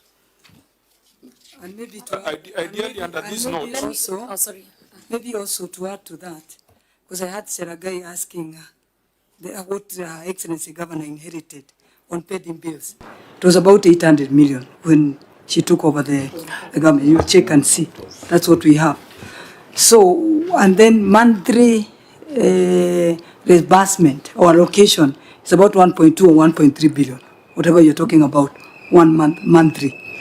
So, having raised the pending bills to be 6.4 billion, then I can confirm that's why the Nakuru people, they're all crying everywhere about their pending bills, the payments. I know you, the Star has said, I commended you that you're paying the pending bills, but there's a lot of outcry, and this can prove having a pending bill of 6.4 billion. So this is the danger of speaking jargon rather than speaking to the public, because Governor, the report that we have here from your opening balances, it indicates that prior year you did very well. Yes. Prior year you did very well. You closed at 1.4 and you had nothing under 1 year. So the concern is why the subsequent year it jumped by 5 billion. And I think that's the explanation that needs to come out so that the people of Nakuru do not come to a conclusion that you're not paying. So if it's an accounting reason, break it down to a language that people can understand. Thank you, Chair, and I'll turn it over to Martha, who will give us it's an accounting reason that needs to be broken down into language we can understand. But for the record, when I came into office, unlike what the Nakuru Senator is saying, it was not 800 million, but it was 2.1 billion of eligible debt, a pending bill, and 2.5 billion ineligible. But over time, after we set up the committee, most of that moved up to be eligible, because maybe they were missing things here and there. But anyhow, let me turn it over to Martha. Again, for answered purposes, reintroduce yourself. Honorable Chair, my name is Martha Mateta. I'm in charge of debt management. Now, I'm going to explain the spike of 500 billion. When we were closing the financial year... is it 500 billion? 5 billion, I'm sorry. Okay. When we closed the financial year, 24-25, as at 30th June 2025, most of these bills Rather, most of this expenditure had not been cleared for payment by the IFMI system. And so when we crossed over to Q1 and Q2 of financial year 25-26, these payments were cleared. Most of them were not ideally pending bills. They were just trade payables that were covered in now the ended financial year. By 31st May of 2026, the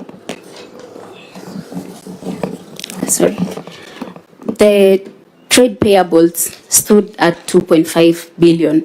So, Honorable Chair, we are really working on paying the pending bills. The rise to 6.4 was not ideally pending bills. It was trade payables brought about by the transition to accrual. Thank you. So how much of that stock related to staff? I think that question has been asked repeatedly. 237 million. That's under within 1 year? Not within 1 year. Or in total? Yeah, in total. And out of that, 237 million. How much of that are statutory remittances, pensions? 208. So 208 million relates to statutory deductions? Yes, and out of that, we've processed around 68 million for payment. I would have thought that statutory deductions are done on a monthly basis as salaries are requisitioned. What would be the reason for having about 100 plus million on outstanding statutory deductions for staff? You see, when we were requested to declare everything, including the old obligations, we had to declare this 208, which was coming from the defunct local authority. How much was coming from the defunct local authority? 208 million. Were those pension obligations or the pay as you earn and other tax related? Pension obligations. So maybe just for the record, because you used 31st May as a benchmark, where you said your trade payables is 2.5 billion. As at 31st May, what is your total employee payables? It's still 237 million because the payments have not been cleared. And what is but there is a 58. There is a 58. What is the age of the 237 million? Is it over 3 years? No, it's between 2 to 3 years and 1 to 2 years, Chair. Then it cannot relate to defunct authorities, because if it was for defunct authorities, it would be greater than 3 years. But that is when it was introduced into the books. It was not recognized as a liability previously. It wasn't recognized. Okay. Auditor General, what's your take on that? Chair, when you look at note 32, what she refers to the defunct local authority, they have indicated over 3 years. Those ones they are verifying. So I think they are correct, because we are moving from the pending bills to now accrual, and with the new adoption, they were told just to put the figures pending verification. So maybe we can give them allowance as we adopt the accrual that allows them to verify and confirm the actual balances so that the books can be properly stated. Thank you, Chair. Now, on this, do you owe any gratuities to staff who have served the county government of Nakuru previously? Because those would form part of that 237 million. No. Is that a statement of fact, or is something that you need to examine? Chair, it should be a statement of fact, because my CEC has So then confirmed. what is the makeup of the 237 million? What are the items? 208 in staff pension, and then 29,455,937 in staff allowances and claims.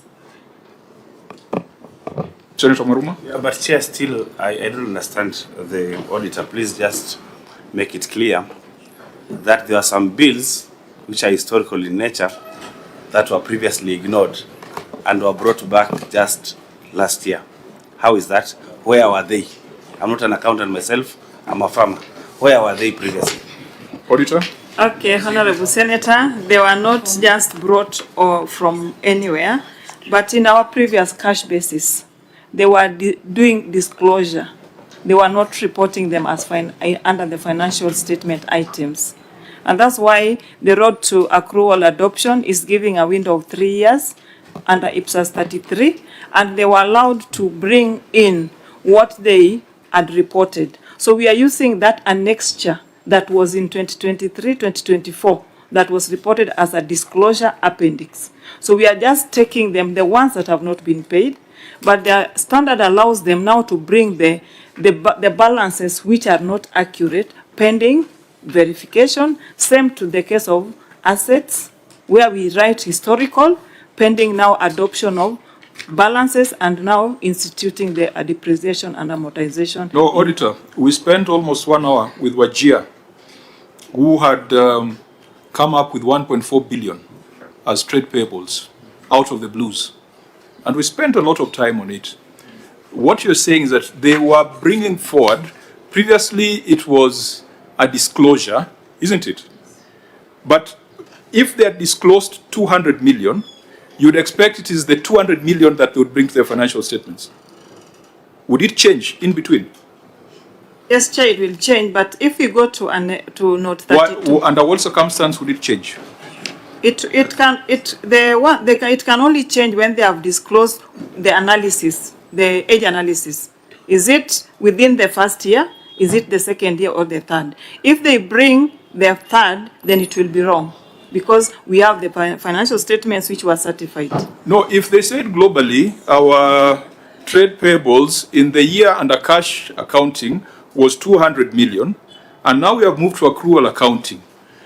Shouldn't we see the 200 million for those years as was disclosed in the previous years? Correct, Chair. They should bring the 200 that was disclosed in the previous year that was certified. I think that's what Senator Maruma, that now clarifies it. So it reverses the earlier assertion that this 237 could just come up if it had not been disclosed in prior years. I think that's what I heard the entity say, that this 237 was not there, but it was brought in as a result of accrual.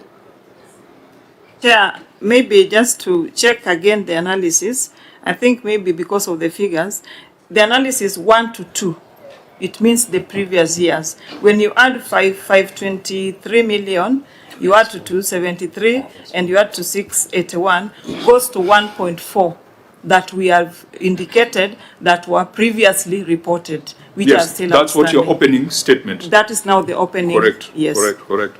So I think one of the things that the entity also didn't do is that other entities usually have a separate analysis and aging of staff payables.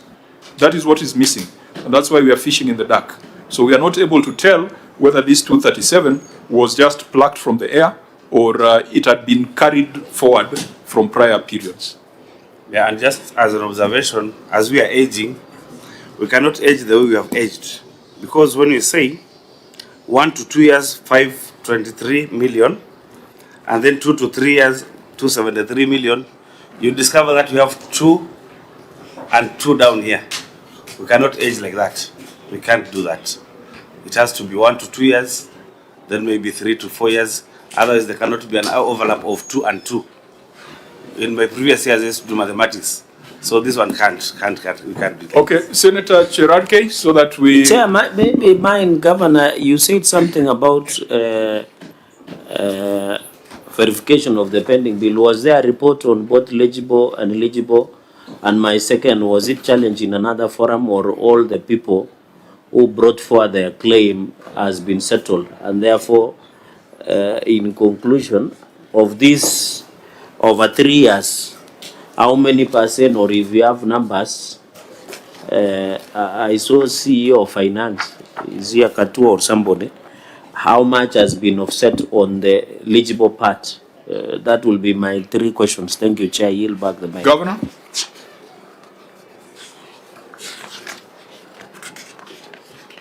Sorry, Chair. For Senator Cherarkei's question, we do have what's called the pending bill committee. And what they do is sit and go through those pending bills, because some of them did not have all the requirements to be paid. So over time, people do submit what was missing or what was lacking, and it goes through the process, either becoming eligible or stays ineligible. However, I do have the Governor, CC. is it continuous? Do you Yes, verify? yes, even now. That's dangerous. It's continuous. So if I go and go to River Road and manufacture a voucher, will you know? If I know I'm missing, for example, if there is a sub-county engineer report for a road that was done during the previous administration, maybe tarmac has been washed, the culverts are not there, and I go and manufacture, how do you ensure that you don't lose such? Because I know you have an obligation to protect the resources. So take us through, because over 3 years, some of these projects are over. How do you seal that? I thought it was time bound. I'll turn it over to the CEC for finance. But in that committee, and he'll explain, I think you said you want an explanation of how the process works.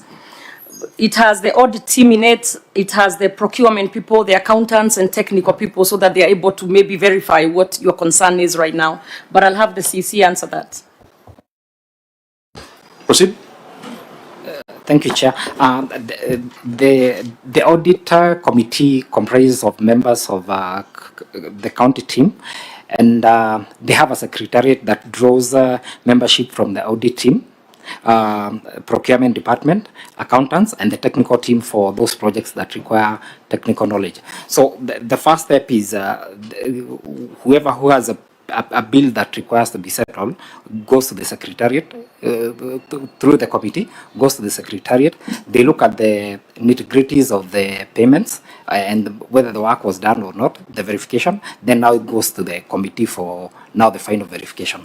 Then now that bill moves from ineligible to eligible. Chair, my only concern, if you hear my worry, and Governor, I thought, you know, my only concern, why is it not time bound? Why are you continuously verifying? That is my only concern, because you have seen your colleagues, Governor, especially the inherited ones. When you are not there, you are with us as the whip, although you are removed by your friend, you survived, you became the governor. Order. Let's stick to the to the report. I know it is Ugali o'clock, but let's. But where I come from, Chair, what is important is not Ugali, it is Mursik. So, Governor, my only concern is on these 3 years, Chair, and I hope the committee chair through you is noting, because if we have, Governor, the over 3 years, why didn't you create a time bound of maybe 30 days to verify? Because my worry, Governor, you know, there are people who are crafty, and I'm not saying they are in Nakuru. My worry is they can infiltrate and go and take advantage. If they come to CC, my brother, the CC of Finance, they appear before the committee, they are told there is no voucher of supply of soda. They run at Nakuru Mart supermarket and manufacture a receipt and backdate it and then bring it.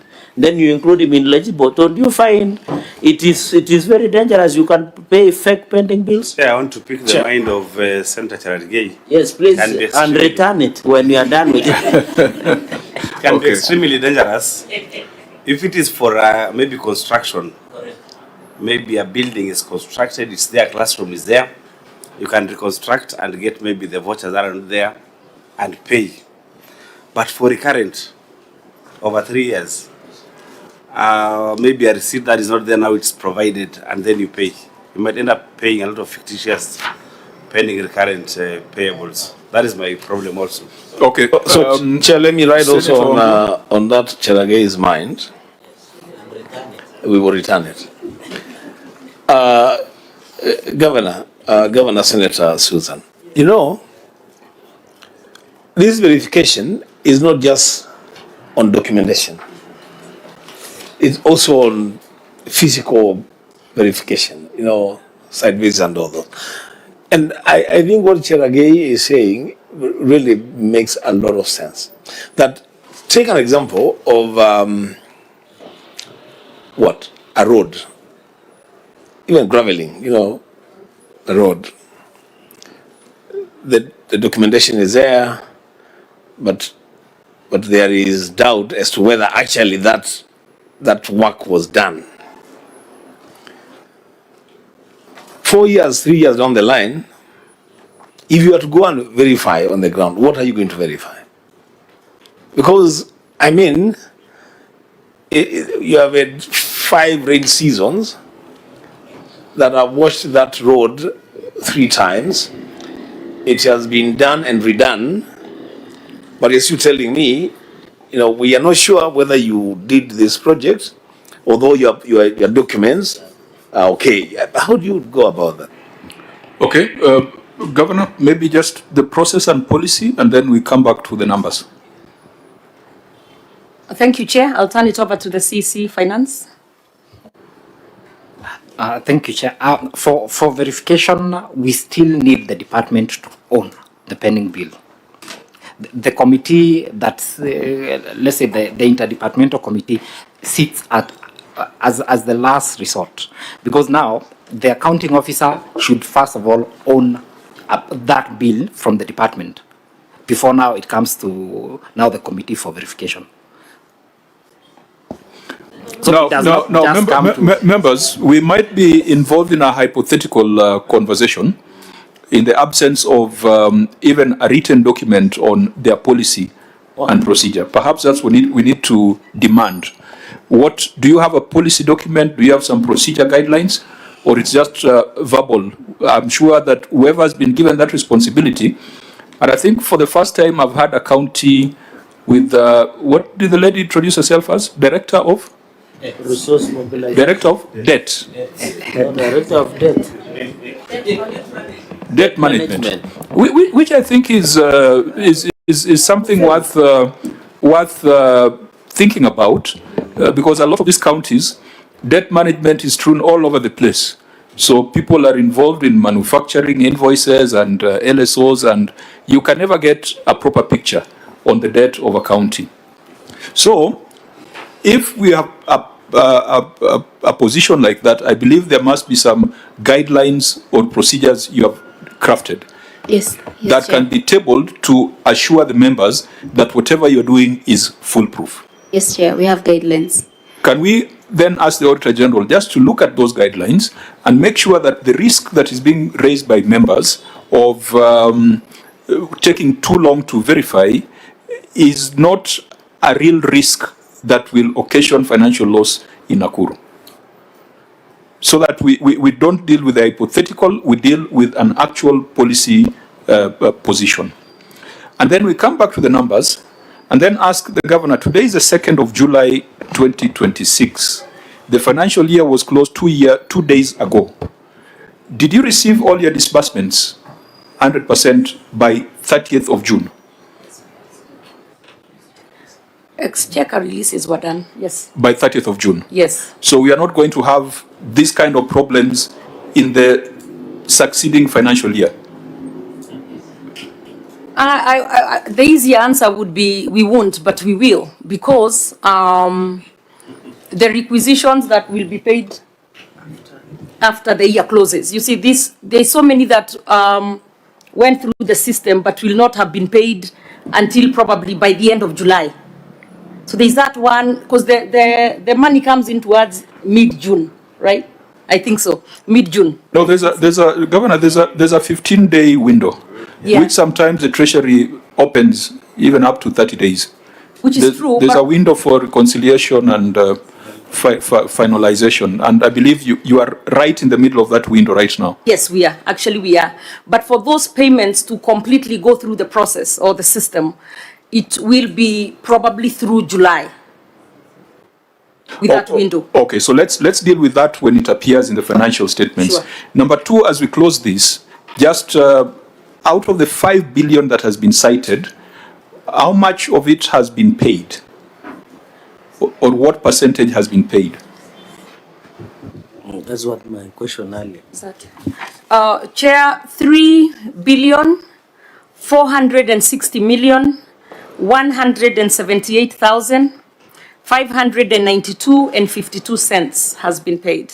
So that means that the remaining 1.4 billion has now rolled over to debt over one year, isn't it? Oh, sorry. So the remaining 1.4 has escalated into 1 year debt. Yes, that will be carried forward, and I believe that will be probably be paying. Okay. Thirdly, and even right now, sorry, Chair, to interrupt again, even as we speak, a lot of that is being paid because it was processed before the June 30th. Thirdly, of the 1.47 billion cited, and that's in the report of the Auditor General, to be older than 1 year, what percentage remains outstanding? Or how much of that has been settled?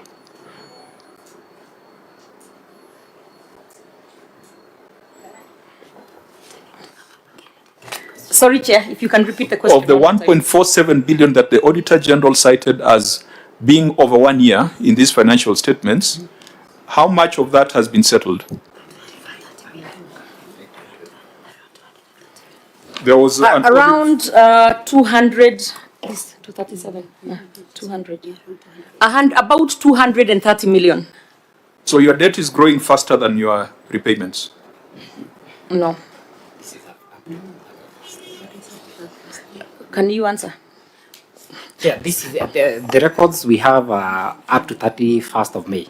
We do not have the records for what is at requisition level at the controller of budget. Okay, so we can get the full picture in the substantive audit. Yes. Okay.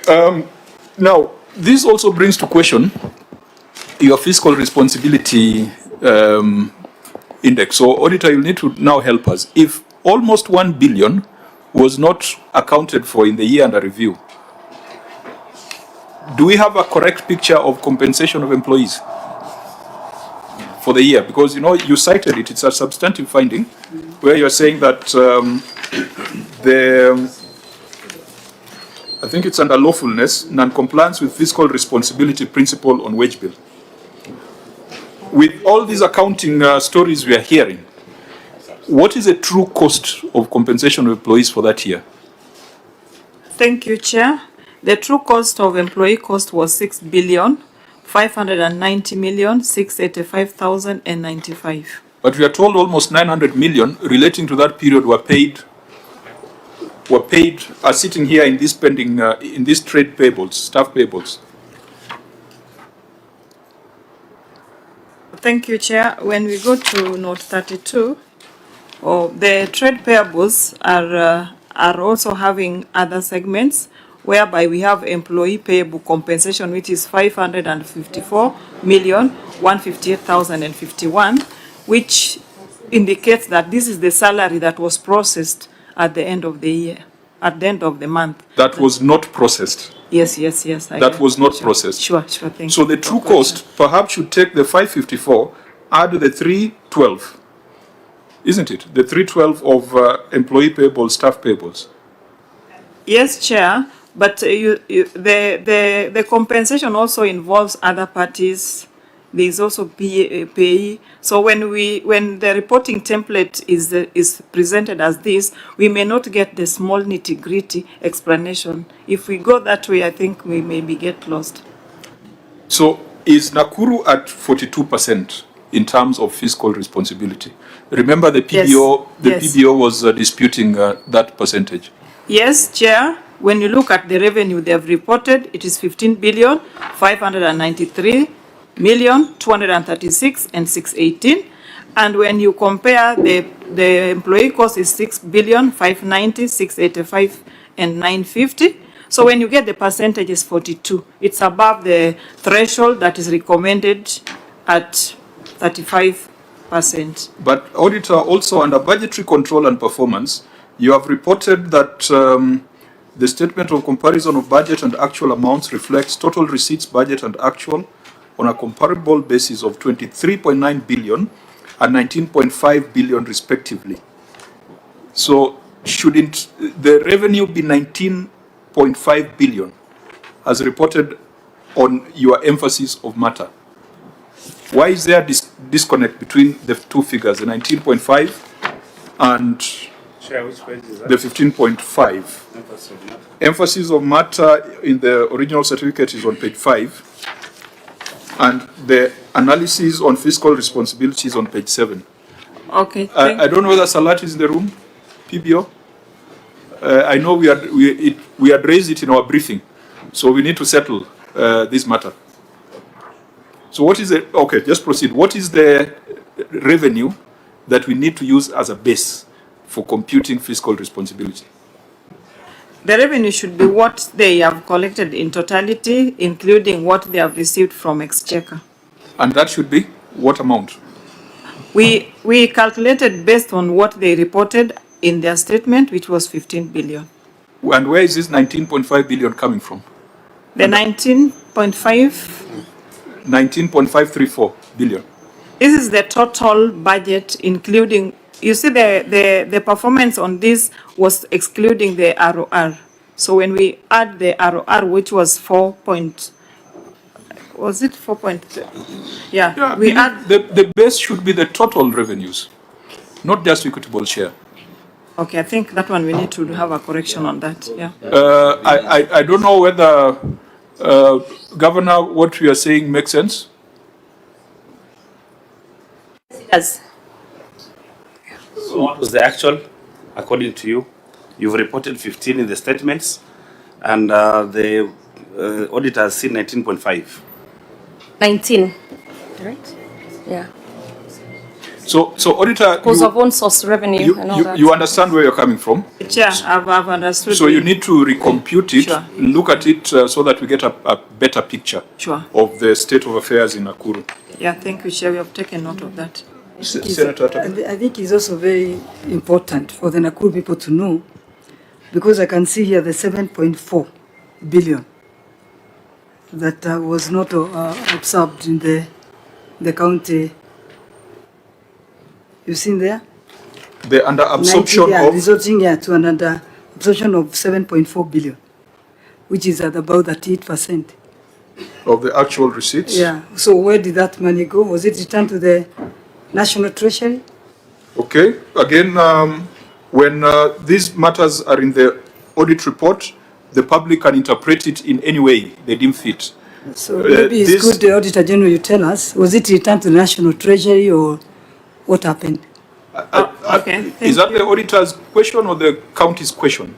Thank you, Chair. The Honorable Senator is asking the explanation in the budget where we are comparing what was actual receipt and what was spent. And Honorable Senator, you can follow the discussion that we had. At the close of the financial year, there are some payments that do not go through as they have been submitted to the controller of budget pending approval, and that's why the Treasury gives the window between 1st July to around 15th for the clearance. Once the window is closed, we normally have Exchequer return, which forms part of our analysis. So to go into record, does it mean that 7.4 billion of the allocated money to the Nakuru County government was returned to the Treasury? Thank you, Honorable Senator. It was not returned because the financial statement is as at 30th June, like yesterday, part 1. But the expenditure is allowed for reconciliation until around mid-July, whereby now we exhaust all the Exchequer releases that were. But do you want to tell me in 15 days, a county government can consume 7.4 billion? Honorable Senator, it's possible because it depends. If it's a contract, they have a contract, a construction Auditor going General, on. you are taking on a role that's not yours. It is the job of the executive to explain this. I think yours is to provide assurance, not to explain it. Chair, Chair, for the benefit of all of us. Yeah. For the benefit of all of us, Chair. Senator Wambua. The benefit of... Because as the Auditor General, this is our report. According to it is our report. So I think you should stop at an assurance that whatever you have reported there is lawful and prudent. As to the nitty-gritties, it is an entity to address themselves to. Senator Wambua? Yeah, so I would just want to hear from the auditor that the window that is open for 15 days. Any transaction that takes place in between 1st of July to 15th of July can procedurally be captured in the accounting documents up to that 8th of June. Is that what you're saying? You're saying that yes, the year closes on that 8th, but there is disbursement that comes after that 8th or just before that 8th. So the monies, the funds received, it can be consumed in the county and then entered into the books as having been expended up to June 30th. Is that the position? Auditor? Okay, thank you, Honorable Senator. We are not saying that we are opening the books. The entities normally do requisition and they have already procured what they want to pay. The window is only for managing the money that has been disbursed on 30th June, maybe late hours, but now they are just executing depending on the approval of the control of budget. But they are not opening new requisitions or payments. Now, National Treasury, did you issue a fresh circular on year-end closure in view of the migration to accrual? You had some guidelines during the cash accounting period. Did you come up with new guidelines for accrual accounting? Because it is causing confusion. Because I can see Nakuru is treating matters slightly differently from other counties. Chair, even currently they have a new circular for this financial year, giving them up to 10th of July to execute, pay the money, and they use the money for the budget for the previous year. Let me talk of the previous year because you are in another new year. So they don't touch the budget of the current year. They are still using the budget for the other year with the money that they were given by 28, I think we gave them on 25th of June, so that it spent the budget for the last financial year. So the issue of not having the money in the system, it shouldn't be in the system, and they shouldn't report. I know they couldn't be having the issue of saying the timeline, but the amount is still used, it's for the previous year. And the circular was given even in the current year. My problem is, why is it recognized as an under-absorption? Why can't it be recognized as absorption for the previous year, so that you don't have this under-absorption? Is that for the Treasury? Chair, let me report on under-absorption. If Nakuru never collected enough revenue to cater for their budget, the under-absorption is compared with the budget and the money that you have used. So if they never collected enough, even if Treasury gave them the money of their share to the fullness, they were still under-absorbed because they didn't have the budget to spend. They didn't have the money to spend the full budget. Okay, members, this is... Just a quick statement there so that we don't leave things not properly tied up. Because you, like Chair, you very well put it. You'll have the population thinking otherwise. One, it is very good to be very clear that no money goes back to the National Treasury. Number two, we are able to absorb those large amounts in that last time period because we put our systems in place, because we always know, and I mean this for many counties, that a lot of money will come in at the last minute and we want to make sure we have made our payments as much as possible. So we don't touch anything on the new budget, but we try to pay as much as we can for the closing budget, so to speak. So a lot of people, a lot of contractors, a lot of whatever, they bring in their certificates towards the end, and we quickly make sure that we try and pay. So I can even tell you, Chair, that in the last 2 weeks, maybe 1 week to 2 weeks, Nakuru County has processed over 3 billion shillings in payments. So it is possible, it's done, and no money goes back to National Treasury. So no money is lost.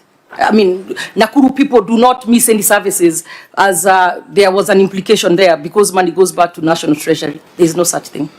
I think it's a constitutional and a statutory declaration that monies once appropriated to counties shall not return back to the consolidated fund. So that's a constitutional position. I think as we have said, is that the face of the report might give a different impression if it is not dealt with. So it means that last financial year, all counties received their monies by the 25th of June.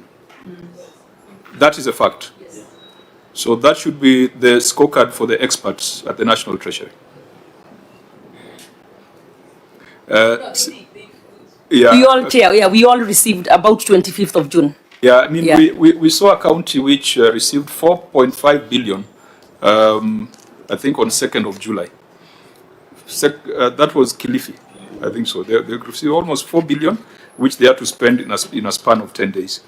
Can we proceed, because we are at the time that we usually go to the House, when the House is sitting.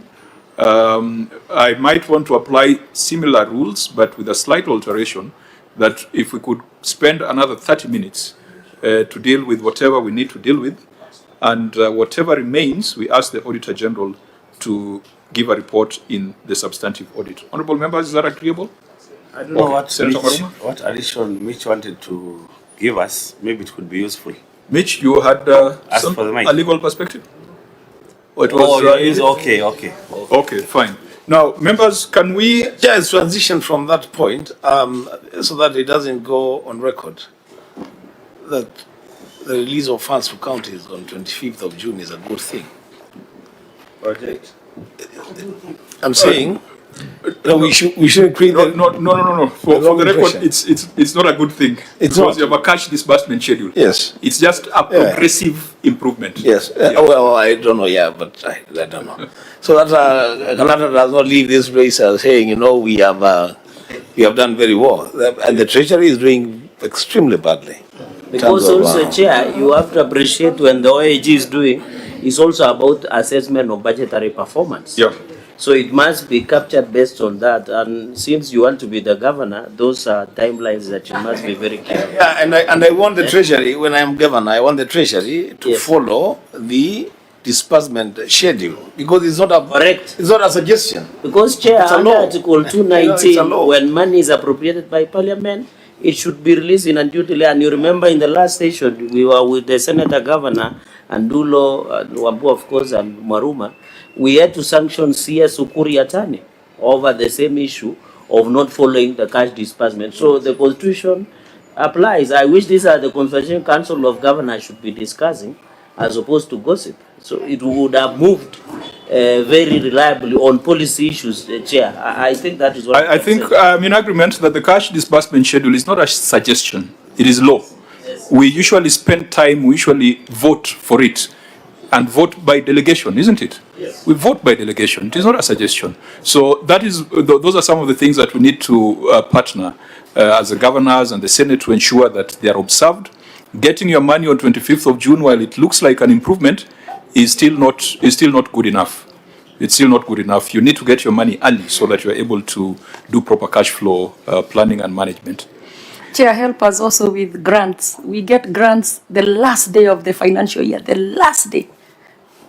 Okay, if you also show the willingness to account, we will be also robust in pushing for expenditure and release of grants. That's why we are here, Chair. Okay, so let's proceed. Yeah, and I think also I want to add on is that the issue of equity, not equitable, there is this fund, Article 204. We have had a problem with the equalization fund. It's also still a bigger problem that we still need to have a conversation that we can go forward. And I agree, the more they account for it, the faster we do our job. We push, we push for more. Because again, if you look at equalization fund, sometimes you find that the National Treasury reduces it at will.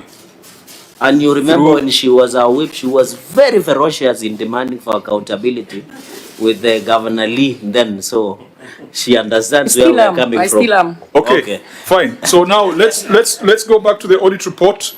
There are HR issues there, which we'll ask the Auditor General to keep an eye on, particularly the real fiscal responsibility index, the 1/3 basic salary rule, the payment of salaries outside IPPD, And this one is a grave matter because the cabinet this week asked the DCI to look into payroll fraud across all government entities. I don't know whether it applied to county governments, but I think that is something that needs to go to county governments as well. Payroll fraud is a serious matter in government at all levels. I'm not sure what explanation was given for the 1,457 employees who are paid outside IPPD system. Governor, would you give just a quick, yes?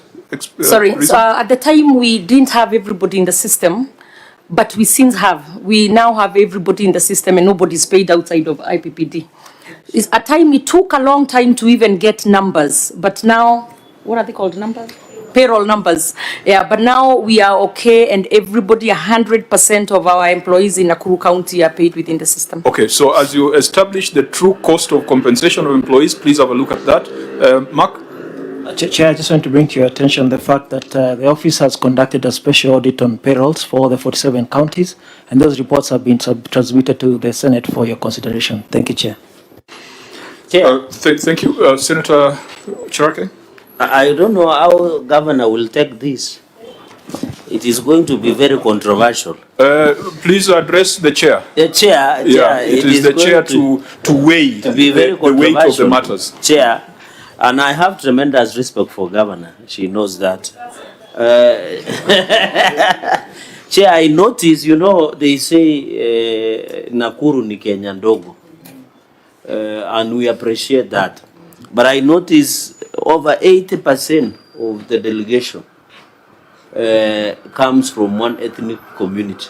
Yet we know Nakuru has the highest number of other ethnic composition as per the NCIC Act of not ethnicizing or dominizing a county. So, Governor, is this a reflection of the entire workforce?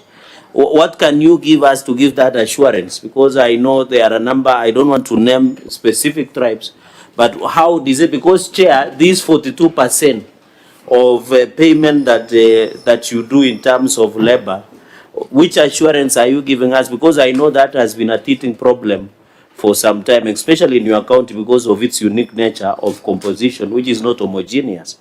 Where everybody would want to have a share, to be a CEC, a CEO, to work with the county government. Okay, that's the reason why I wanted the matter be processed through the chair. When we started the meeting, we had introductions, and the directions I gave was name and designation, not ethnicity. It is therefore not possible to establish the ethnic composition of the delegation. We therefore proceed back to the audit report. Chair, unless you are new in Jerusalem, I don't know. I don't know. By looking at you, I might think you are South Sudanese. No, Chair, but the fact that I have introduced my name, you know who I am. Where I come from. Order. Maybe the governor can choose either to answer or not. No, I do not want us to get into that conversation. Yeah, we won't. I do not want us to go into that conversation. The senator can answer. That conversation can be dealt with. Senator Tabitha, that conversation can be dealt with in the committee chaired by Senator Chute. Let's come back to the numbers. Sorry, Chair, just because it was mentioned, and that's such a serious is it the position. question that I have disallowed? No, I was just going to say that we have appeared previously before the committee chaired by Senator Chute, and Nakuru has, the last 2 years, been ranked as #1 in the most ethnically diverse county. So our numbers speak for themselves, and it is a reflection of of small Kenya and what the county looks like. Okay, so we shall make reference to your submissions before Senator Chute's committee. Let's deal with avoidable costs incurred on court decrees. Let's deal with money. Auditor General. Avoidable costs incurred on court decrees. I think that's on page 7 on the certificate. Yeah, that's number 5 under lawfulness.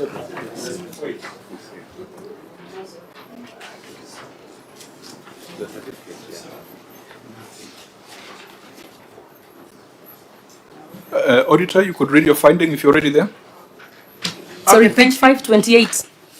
Okay, thank you, Chair. This is number 5 under lawfulness, avoidable cost incurred on court decrees.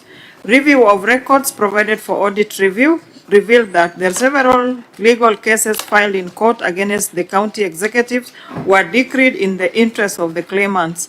Further, the county was instructed by the court to pay a total of Kenya shillings 180,736,467 in the respect to court decree, out of which an amount of 66,472,548 has been paid, leaving a balance of 112,721,131 outstanding. In the circumstances, the public lost an amount of 180,736,467 arising from court rulings in favor of claimants due to poor management of decisions. Thank you, Chair. Governor? Thank you, Chair. Oh, sorry, page 528.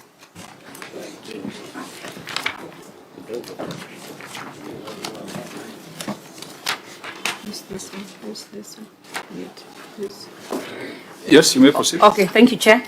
Honorable Chair, the management submits that the court decrees arose from legal cases instituted against the county government through various historical obligations, contract disputes, and compensation claims that originated in previous financial years, some dating back to the defunct local authorities. Many of these matters arose over the years. The management had little control over circumstances leading to the litigation. The decrees were issued following court determinations, and the county is legally obligated to settle the amounts. The management has taken the following steps. 1, issuance of advisory services to the departments, entities to comply with the relevant laws. Appendix 5.1, the advisory.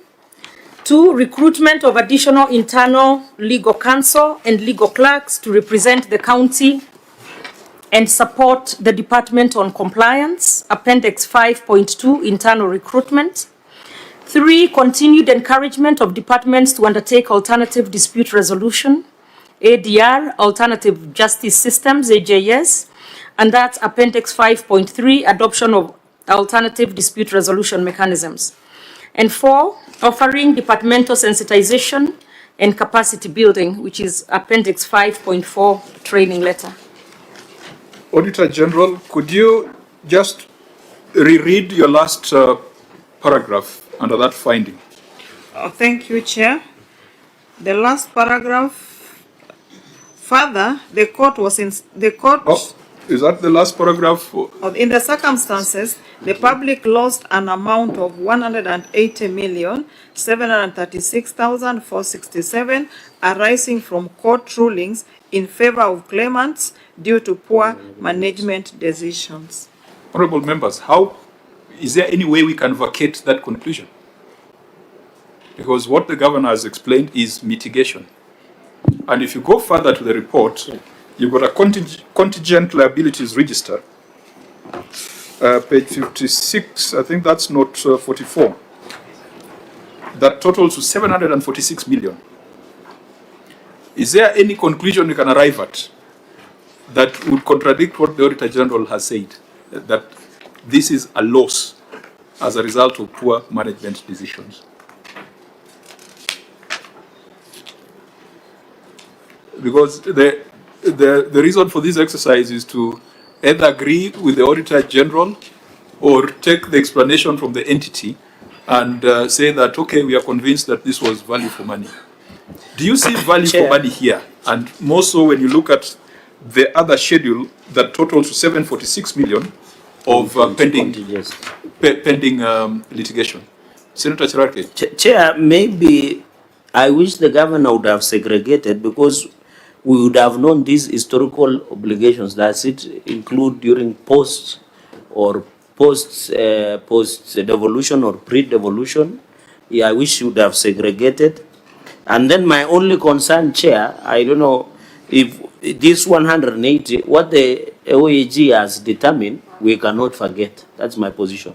Number 2, the only part that like compensation, wrongful dismissals, and contract disputes, These are obligations of the county executive. But I will go back to where, Governor, you remember you were a member of JLAC then, and we did pass the county attorney. And you are very regular and committed member now. We passed the County Attorney Act. My only concern, Governor, how does your county legal department look like? And I remember your submissions on the floor through the chair. Your argument was that the county attorney must sit in the cabinet of the county executive so that such issues can be resolved at the highest level possible. How does the county legal department look like? You know, so that this 180 million that we are talking that was poor management decisions, if we had a vibrant and a functional county legal department, some of these things you are outsourcing, including, and we are not saying you should not give business to our colleagues, like outsourcing legal services, should have been resolved then. So my question is, Chair, apart from that, we cannot forget on 180 million, what as a governor, because you are looking at implementation status, how have you crafted your legal department to ensure some of these things can be resolved and county does not lose money? Thank you, Chair. Thank you, and I hope the county attorney is in the room because that office is created specifically in statute, and it is their professional responsibility to respond to some of these things. Senator Wambua. Chair, it's a follow-up on what Senator Legay is asking, and I remember very well, Chair, you also participated in that debate. I remember very well, and this actually, Chair, Chair Legay is reminding me that he was the chair of JLAC, but he was there very briefly. He was kicked out. Order. He was kicked out by Kihika's friend. Senator Cherargei chaired JLAC long enough. Governor's friend. Order, members. Yes. It is on record that Senator Cherargei chaired JLAC long enough to take the committee to Detroit, to Boeing. I was one of the best chairs. I was also a member of the same committee, and I confirmed that. Were you in the trip that went to Detroit to investigate the Ethiopian crash? We never, in fact, if you check my records, I was the best chair for 3 years when in fact, I defeated you. That's okay. You were number 2. That's okay, I didn't manage to take my delegation to Detroit. I don't know whether the governor was part of that delegation. The way she's laughing, she must have taken that flight to Detroit. Okay. Senator Wambua. So, Chair, what am I saying? What I'm saying is, if you remember those conversations on the floor, it was because of exactly this. And we were saying, counties are spending billions of shillings on legal fees. And yet, they could engage their own in-house lawyers, counsel, to handle some of the issues, especially the most serious issues affecting the counties. So my question to Governor Senator Susan, do you think that that office still makes sense? I mean, should counties continue to have the office of the county attorney and continue to incur this level of bills for senior counsel for counsel? I'm saying senior counsel because you said one of our colleagues is again. You will not go that direction. I will not. It's okay. I withdraw. I withdraw. But let me just ask whether. But he's a senior counsel. That's okay, Chair. It's okay. Let's just remain focused on this one. Because you see, Chair, you just said that there is a pending payment of over 700 million. A contingent liability listing of 700 million. Yeah. There is a value for money query of 180 million Kenya shillings. We have a functional office of the county attorney in the Nakuru city county government. Is it still relevant? Do we need this office? Senator Maruma. So, Mr. Chair, the public lost money, 180 million, because of poor management decisions. To me, it does not matter whether the defense in the courts is made by the attorney, county attorney, or an external attorney, because still Yes, external lawyer. To me, these wrong decisions, Chair,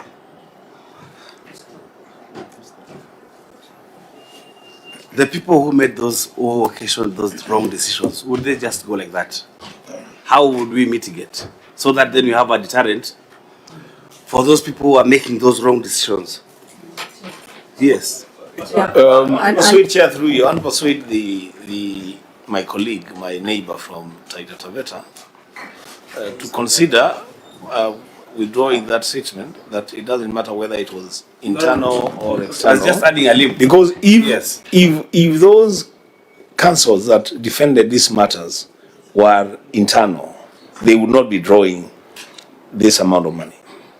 The money is lost on account of a wrong decision, then defended by external counsel, who then are paid this amount of money. If they were in the payroll, then this money. In fact, if you had a functional county attorney office and establishment, they would provide advisories before you undertake administrative action that would lead to litigation. I think they would reduce the instances of wrong decisions, illegal decisions. Senator Tabitha, then we allow the governor to respond. Yeah. Also, maybe to add on that, and even what the chair has said, if we had that functional Anthony office, we could not be incurring these losses, because this is not the first time the Nakuru County is incurring losses when it's come to legal whatever. I think last one, it was about 37 million. Then again, we had a case of 22 million that no had supporting documents, legal payments. So I think we need that office, or even to make it as a law. When it comes to the control of budget, it should make a law for a county to continue and to be able to function. It must have that functional Anthony. Point of information, my leader. Yes. Deputy Majority Leader, it is already a law we passed. It's already passed. So it must be complied with the county. And complied. Yes. So I think our county government should comply to that. Correct. So that our people of Nakuru doesn't continue making losses of money that could be have control because of bad management. Now, in the spirit of what we have always done, holding professionals to account, particularly those members of regulated professions like advocates, accountants, procurement, HR, is a county attorney in the room, Governor? We have the county solicitor. Yes, but... we do have can I respond? No. We're just trying to establish the structure. Do you have the county attorney in your delegation? Yes, not here. We have the county solicitor, who is the accounting officer for the county attorney's office. Yeah, but in terms of hierarchy, it's the county attorney who sits in the cabinet. Yes, he sits. So I think next time when we have legal matters in the audit reports, the county attorney should be here as the person who takes ultimate responsibility. Sure. In terms of structures, you've got the attorney, you've got the solicitor, and how many people within the legal team? I have about 10 in the county attorney's office, 6 attorneys, and 4 legal clerks. Yeah? Do you need the microphone? So right here. Just now that the solicitor is here, just describe for us your establishment and how you are giving effect to the provisions of the County Attorneys Act. Please just stand so that you are visible. All right, thank you very much, Chair. Currently, we have a staff establishment of 6 plus 4, so a total of 10 advocates. 6 were hired less than a month ago. So we have the county attorney, county solicitor, and then myself, and then we have 2 legal directors, and the others are county legal counsel. Okay, so the 6 were hired just a few months ago. Yeah, two weeks ago, actually. So this impact we can assess maybe over the next 1 year. Yes, to see whether they are adding value. I believe even within 6 months we should be able to see their their impact within the county. Okay. Yes. Sorry, Chair. The structure again, you said it was the... So we have the county attorney who's the head of that office. Then we have the county solicitor who's the accounting officer. Then we have the county legal counsel. So after me, we have 2 legal directors and then the county legal counsel. And that's what I wanted to hear. Yes. You have 2 directors. Yes. Legal directors, 2 of them. Yes. And then?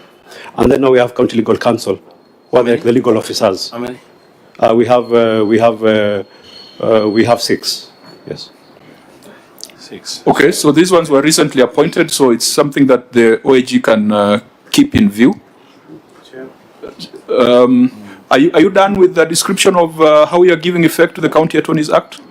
Because there's also the issue of outsourcing, which I know members are going to ask. Mitch, what was the decision of the court when it came to county governments outsourcing legal services? There were stringent provisions that were provided before a county government can procure any legal services, including being given permission by the county attorney. And under the Act, it's county attorney, but under the court matter, it made reference to the permission of the Attorney General. So Solicitor, this 180 million that the Auditor General says is a public loss, were these matters defended by in-house counsel or they were outsourced? There were various matters. Some of them were outsourced, some of them by internal legal counsel. But all of these are legal legacy matters from before pre-devolution. Yes.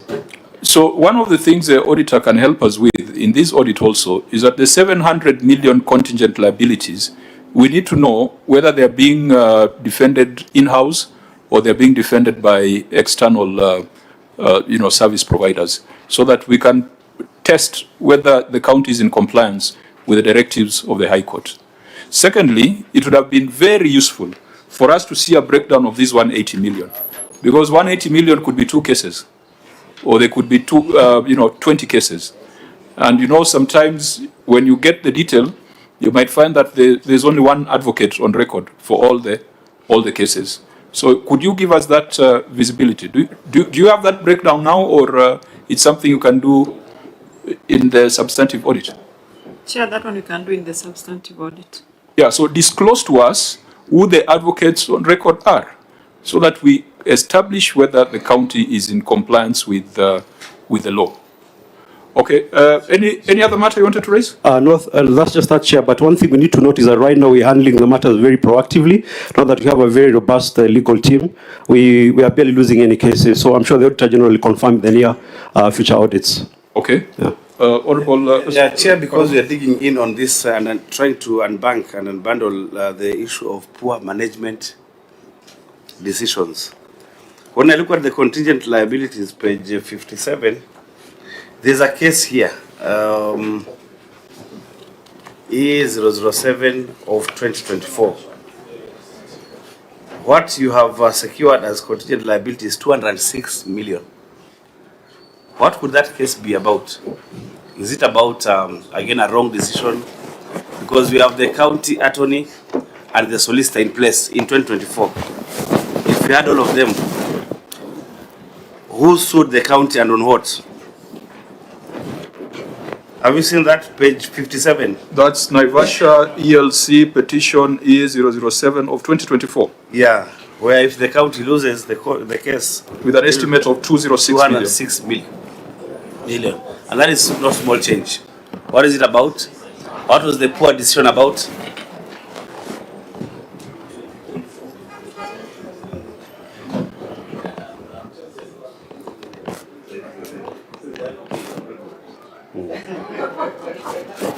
Yeah, it's about the access.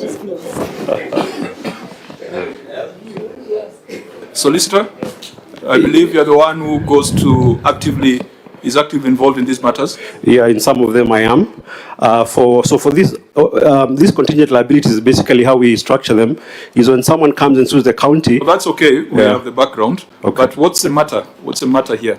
So that relates to someone who sued the county because he says that we blocked the entire access to the lake. There's a property that we have that he says that has blocked the public's access to the lake. So I think that is a background of the matter. Okay, so members, really, it's not for us to go into the merits of any matter.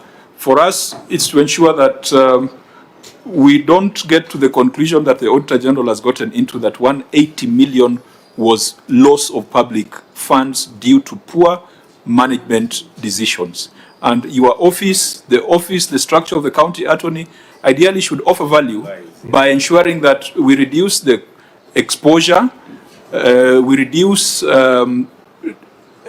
decision-making that is not compliant with the law, because some of them are employment-related matters, where sometimes counties just decide to do things without following the laid-down procedures. So can we ask the Auditor General that in this audit, if there are payments that have been made and you find that it's a loss of public resources, please list the case numbers, list the amounts involved, list the advocates on record, and perhaps even on this contingent liability, let's demand disclosure of the advocates on record to test whether these matters are being defended in-house or they're still being outsourced. Auditor, is that doable? Chair, it is doable, but to publish it under contingency, we are guided by the template, and maybe we look at the Data Protection Act, if it is allowed that we can also include the details of the advocates, because even when you look at our report, we no longer say which specific contractor was paid and all that in our report, because it's a public document that can be used in a different way, and we can contravene the Data Protection Act. Which office do you work for again? Which office do you work for? Office of the Auditor General. Yes, you are the eye, you are the watchman, you are the person who tells the public whether public resources were used lawfully and prudently. And if they have been used unlawfully and imprudently, you have the power in the Constitution and in the Public Audit Act to name and shame. You even have the power to specify that a specific supplier should be debarred. How do you debar them without mentioning them? So don't be scared. Don't be scared, Auditor. Well guided. The Constitution and statute gives you that power. Chair, allow me to add that, Auditor, you know, when these lawyers appear for these matters, they appear in public. They don't do it under the table. So I will not be disclosing anything. I mean, they have already disclosed themselves by appearing in public. Secondly, I sat in the ICT committee in the last session when we drafted the data protection law. There is nothing in it that says you cannot disclose people that are receiving public funds. They must be disclosed. Yeah, there's also access to information. The debt manager, and those who want to be governors, please take cue. You need to have a debt manager. Is debt manager in the room? Because I want to know how much of the debt she's holding relates to legal fees. 1 minute, Chair. She had just stepped out, but she's coming right back. Okay. Mitch, you wanted to say something on the contribution by the auditor? It was just to confirm that the lawyer, the party, all of them are public documents in court, so they cannot be, they cannot infringe on the Data Protection Act. It cannot be classified. They're public documents. Correct. So we shall be demanding that, because by demanding this disclosure on advocates on record, it also helps us to deal with instances where you find one advocate running a monopoly on legal matters in counties. And I think the auditor has previously reported in other counties of situations where one advocate is being given briefs on almost every matter that comes, that the county has in courts. It is exactly 3 o'clock. We are remaining with the answer by the debt manager on how much is owed to legal firms, but we are also remaining with a long list of projects. These projects, the Auditor General is going to the ground. And Governor, I just want us to do a very quick run through, because there's a long paragraph on 325 projects with contracts totaling 2.7 billion, which were incomplete or at various stages of completion, as detailed below. Now, just like rapid fire, There were delays in completion of inpatient and outpatient block at Maimayu Level 4 Hospital, Naivasha Sub-County. Under projects, that's page 8 on the certificate. So, Governor, without getting into too many details about the weeks and etc., is Maimayu Level 4 Hospital complete and in use? It's almost complete. We had to terminate a contract because the contractor was not working, but it should be complete in the next month or so. Okay, but so it's almost, actually, it's like at 95% complete. Fine, so it is not 100%. Auditor General, keep this in view.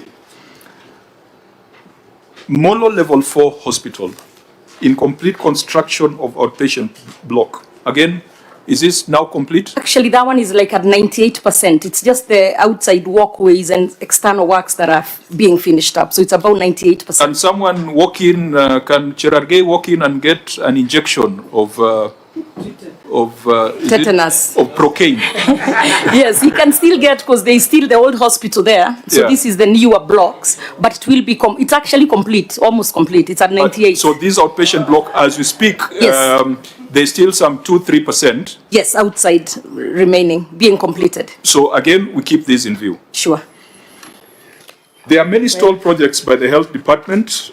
Fencing and equipping of Hopewell Dispensary. Estimated cost 5 million. That's in Naivasha. Again, is this complete or not? Let me check on that one. Hopewell Dispensary.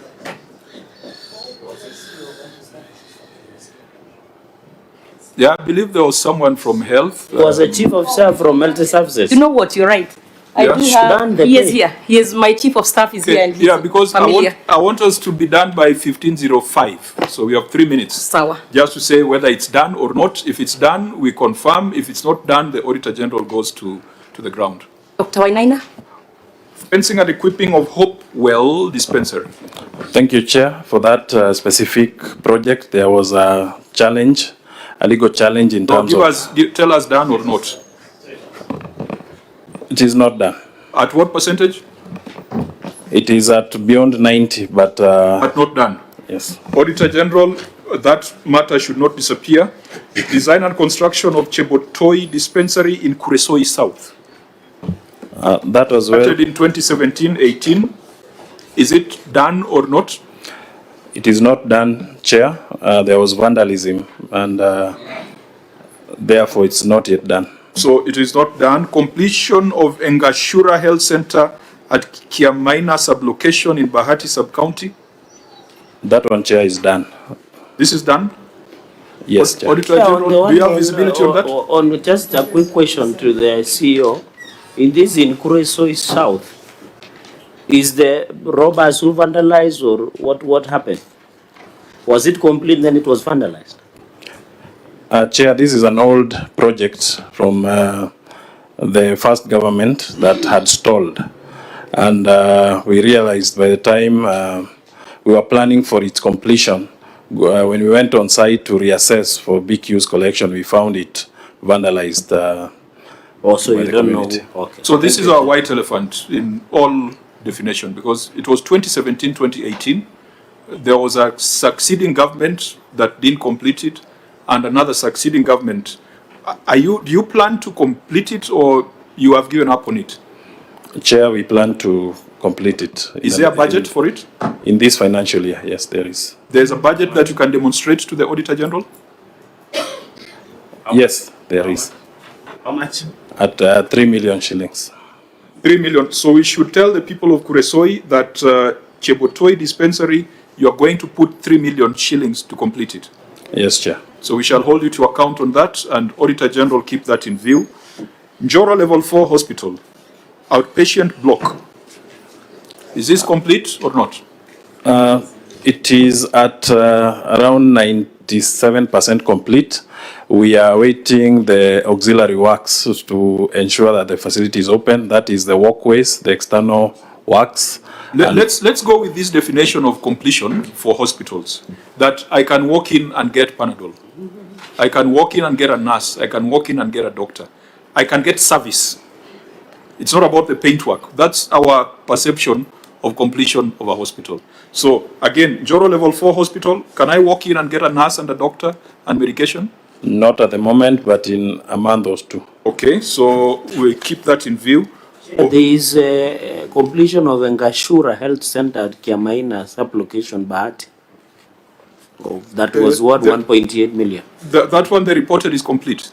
It's complete. Yes, Chairman, it's complete. Or outpatient department block at Olenguruone Sub-County Hospital. That one as well, Chair. It is. There is a story. Okay, not complete. But Chair, also, these are projects of 2020. Now we are in 2026. How is the cost? They are progressing, but has the cost changed? Are there variations? Chair, these are multi-year projects, and for the Olengroni Hospital specifically, we're in the third contract that is meant now to bring it all together. And this was based on availability of the budget. But we have the entire budget and the works are now at around, the third contract is at around 56% completion.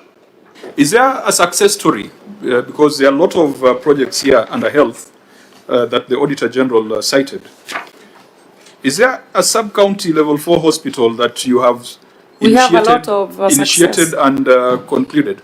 Because yes, we have a lot of... This might give an impression that nothing is happening. No, Chair, that's the wrong perception, and let me correct that. When we came into office, we found all these hospitals and many more that you have not read that had been done and left not complete. And I'm actually talking about running into billions of shillings to complete the hospitals and equip them. So when I came into office, we said that any contractor who has not been working, the contract is cancelled, we re-advertise and get them going. That is where we are.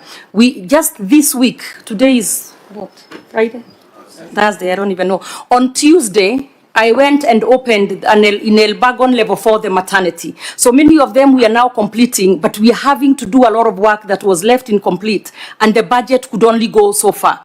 In addition to that, we have now our own level 4 hospitals that we have started from scratch, and by December they will all be complete. So a lot of it has been project management, and I have instilled in this my people that instead of starting 10 hospitals and leaving 10 hospitals undone, you do 2, get value for money, get them working, move to the next one.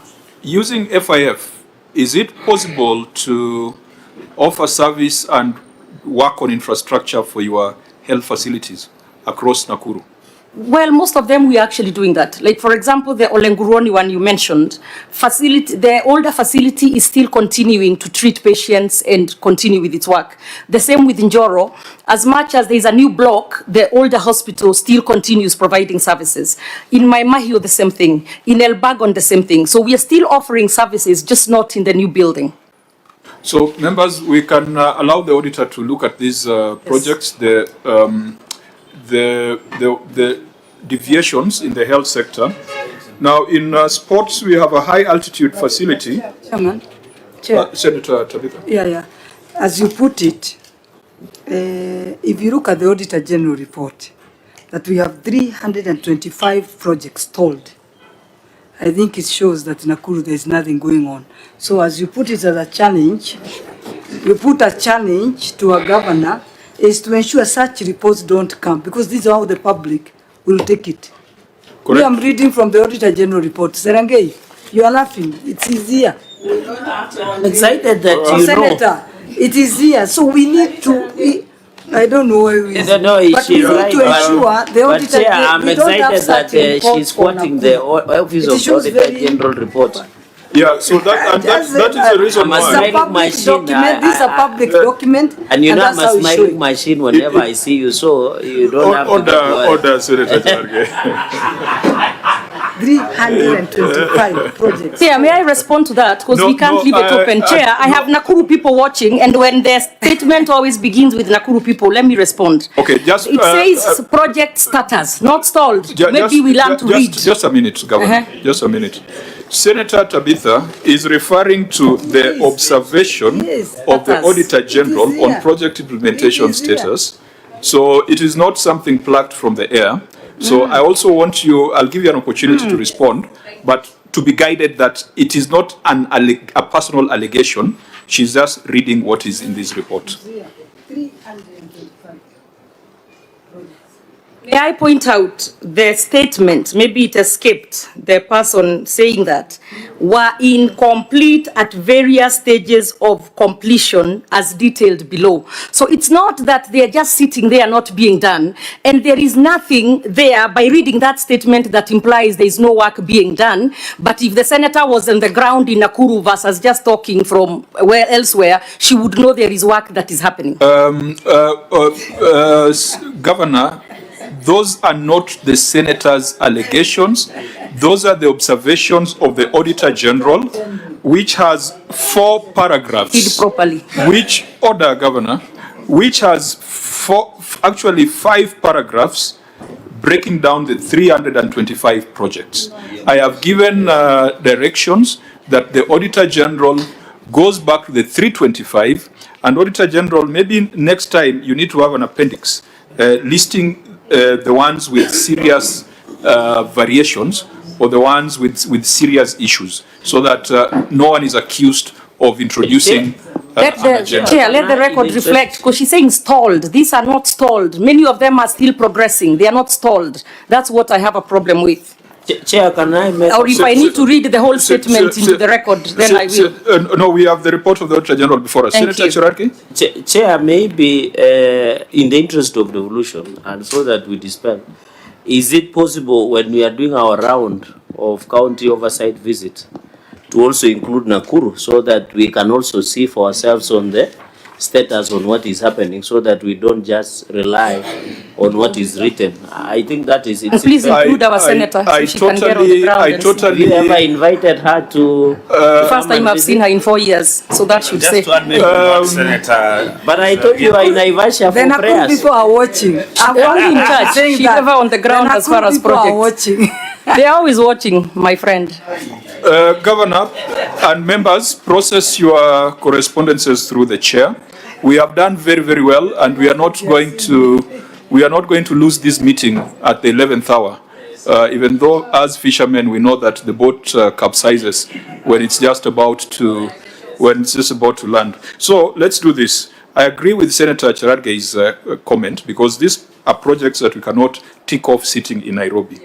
There's a training facility in Keringet Ward, high altitude training facility in Keringet Ward.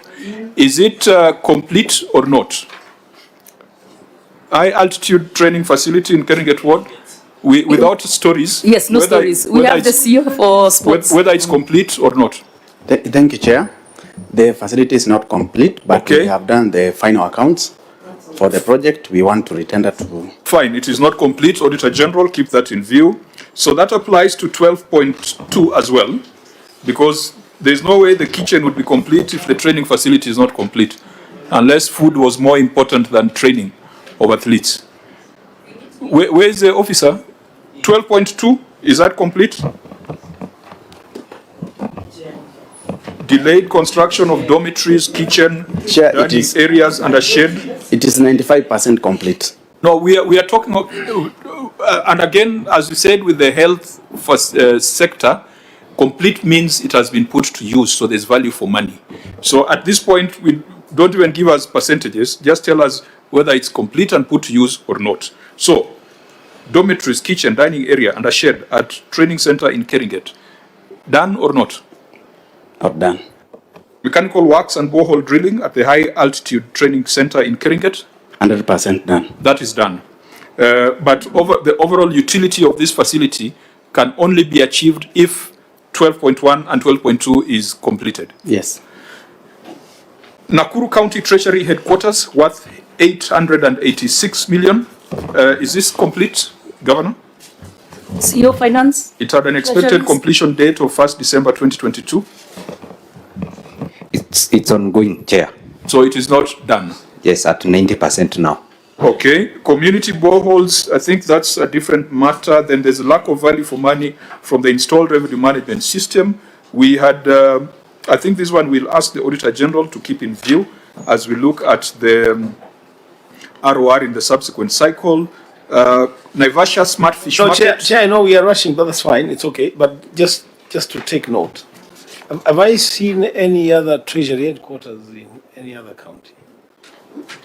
treasury headquarters? I think it depends on how they No, want to structure. it's okay. I just want to, I mean, we are learning, right? Okay. Yeah, we are learning. You are running very fast to be the governor. I don't know. I don't know, but I mean, a budget of 800 million for a treasury headquarters. What is this? Is it the county headquarters or it's separate from the county headquarters? It's the county headquarters started by the previous governor. Thank you very much. County headquarters, not treasury headquarters. We call it treasury building, but it's the county headquarters where all the departments will go in, will sit. You see now, Because right now we have them fragmented all over. Is it the one when we came with the ICT committee through the chair, the one we used, the new one? No, that's a different building. That's a different one. That's now the county headquarters. I believe I was not there, but I believe you came to the It's governor's Woodlands, office. Yeah. yes. But the treasury building is in town. Okay. And it's the county headquarters for all our departments. Okay. I thought you have just this. No. Your treasury as. No.